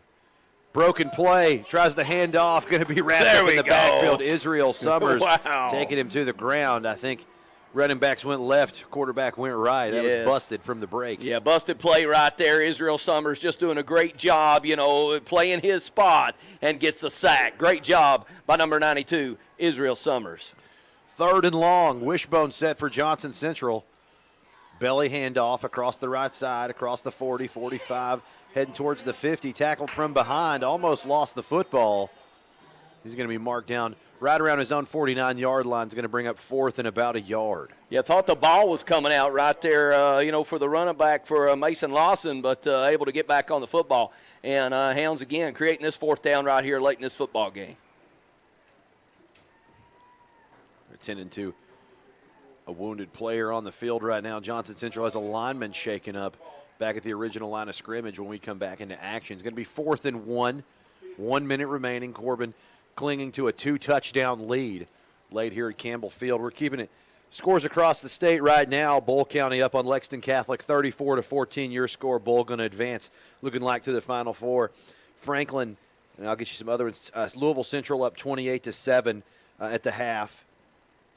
Franklin over Warren East 35-21 was your halftime score. If that shakes out with the Final Four, it'll be Corbin playing host to Franklin County. Of course, Corbin has put it on them up in Frankfort early already in this season. It was, I think, a 41-24 final score, 41-6 when Corbin pulled the starters. Louisville Central, that's an interesting matchup with Boyle County. Yes, I think so. They're probably the best 8-4 football team in the state. Yes. They played the Giants of Louisville going into this season and tout a very, very good defense. So it looks like Corbin could be playing host to Franklin. Louisville Central going to Boyle County. The winners of those games going to meet at Kroger Field. Yeah, and actually, Golden Eagles moving quick right here. Now, moved out of the halftime break. Officials do hold for the defense to get on the field. Double wing formation. Fullback dive across the right side. He's got the first down into Red Hound territory down to the 44-yard line. Clock goes inside a minute. Yeah, clock continuing to check down to 0 right here, and not a lot that the Golden Eagles can do. Hounds in perfect position to move into this Final Four. So Hounds, you're getting ready to get the monkey off their back right here with 1 minute. Double wing set. Orbit motion, play action. Grimm back to throw. Summers There he got goes. a ball out. Sack on Grimm. Ball's on the ground. Corbin acting like they've recovered it. Hatfield's on the football. Wow. This one's in the books, folks. Corbin going to recover at the midfield stripe. Great job right there. Israel Summers applying the pressure in the backfield on the quarterback, Grimm, and knocking the ball loose, and then Jace Hatfield in there to pick up the loose ball. So, again, what a way to end this football game by the front four, the defensive line of the Hounds. And also, it looked like maybe Troy Faulkner in on the play as well. So, front four right there closes the Golden Eagles down. Corbin offense on the field. Going to be the greatest formation in football. That's right. Victory set for the Hounds. They're finally going to get the monkey off the back and send Johnson Central to the house as Elam takes a knee. This one's in the books, ladies and gentlemen. The clock's just going to dwindle down to nothing. Your final is going to be 35-21 here at Campbell Field. Corbin, region champs. Kate Elam 1-0 as a starter against Johnson Central, by the way. That's right. Yeah, just a great job again tonight by the Hounds. Again, you want to get that lead. You want to play in front. And the Hounds did a great job, opening up, starting fast, getting a little bit of the lead against the Golden Eagles and forcing the Golden Eagles to have to play from behind. And to me, tonight, the key to the football game, Hounds defense really dialed in the Golden Eagles running game. Didn't completely shut down the Eagles, but they slowed down the Golden Eagles running game enough to get the win tonight. And then, of course, you said it, Ronnie, Kate Elam just playing lights out, and the Hounds receivers on offense doing a great job catching the football all over the football field. Tip your hat. Hounds deserve this win. Hounds move on to the Final Four.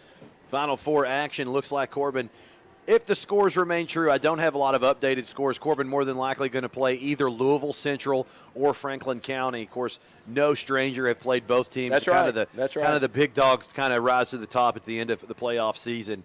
Corbin has already downed Franklin, and it tends to play Franklin very well. They do. That's right. Historically, Hounds do. Louisville Central, if the scores remain true, will be taking the trip to Danville to take on Boyle County, and that Louisville Central team is a very dangerous team in the postseason. They play defense at a very high level. They've played teams like St. Xavier. They've played Louisville Ballard. That's right. Who knocked off Trinity this year.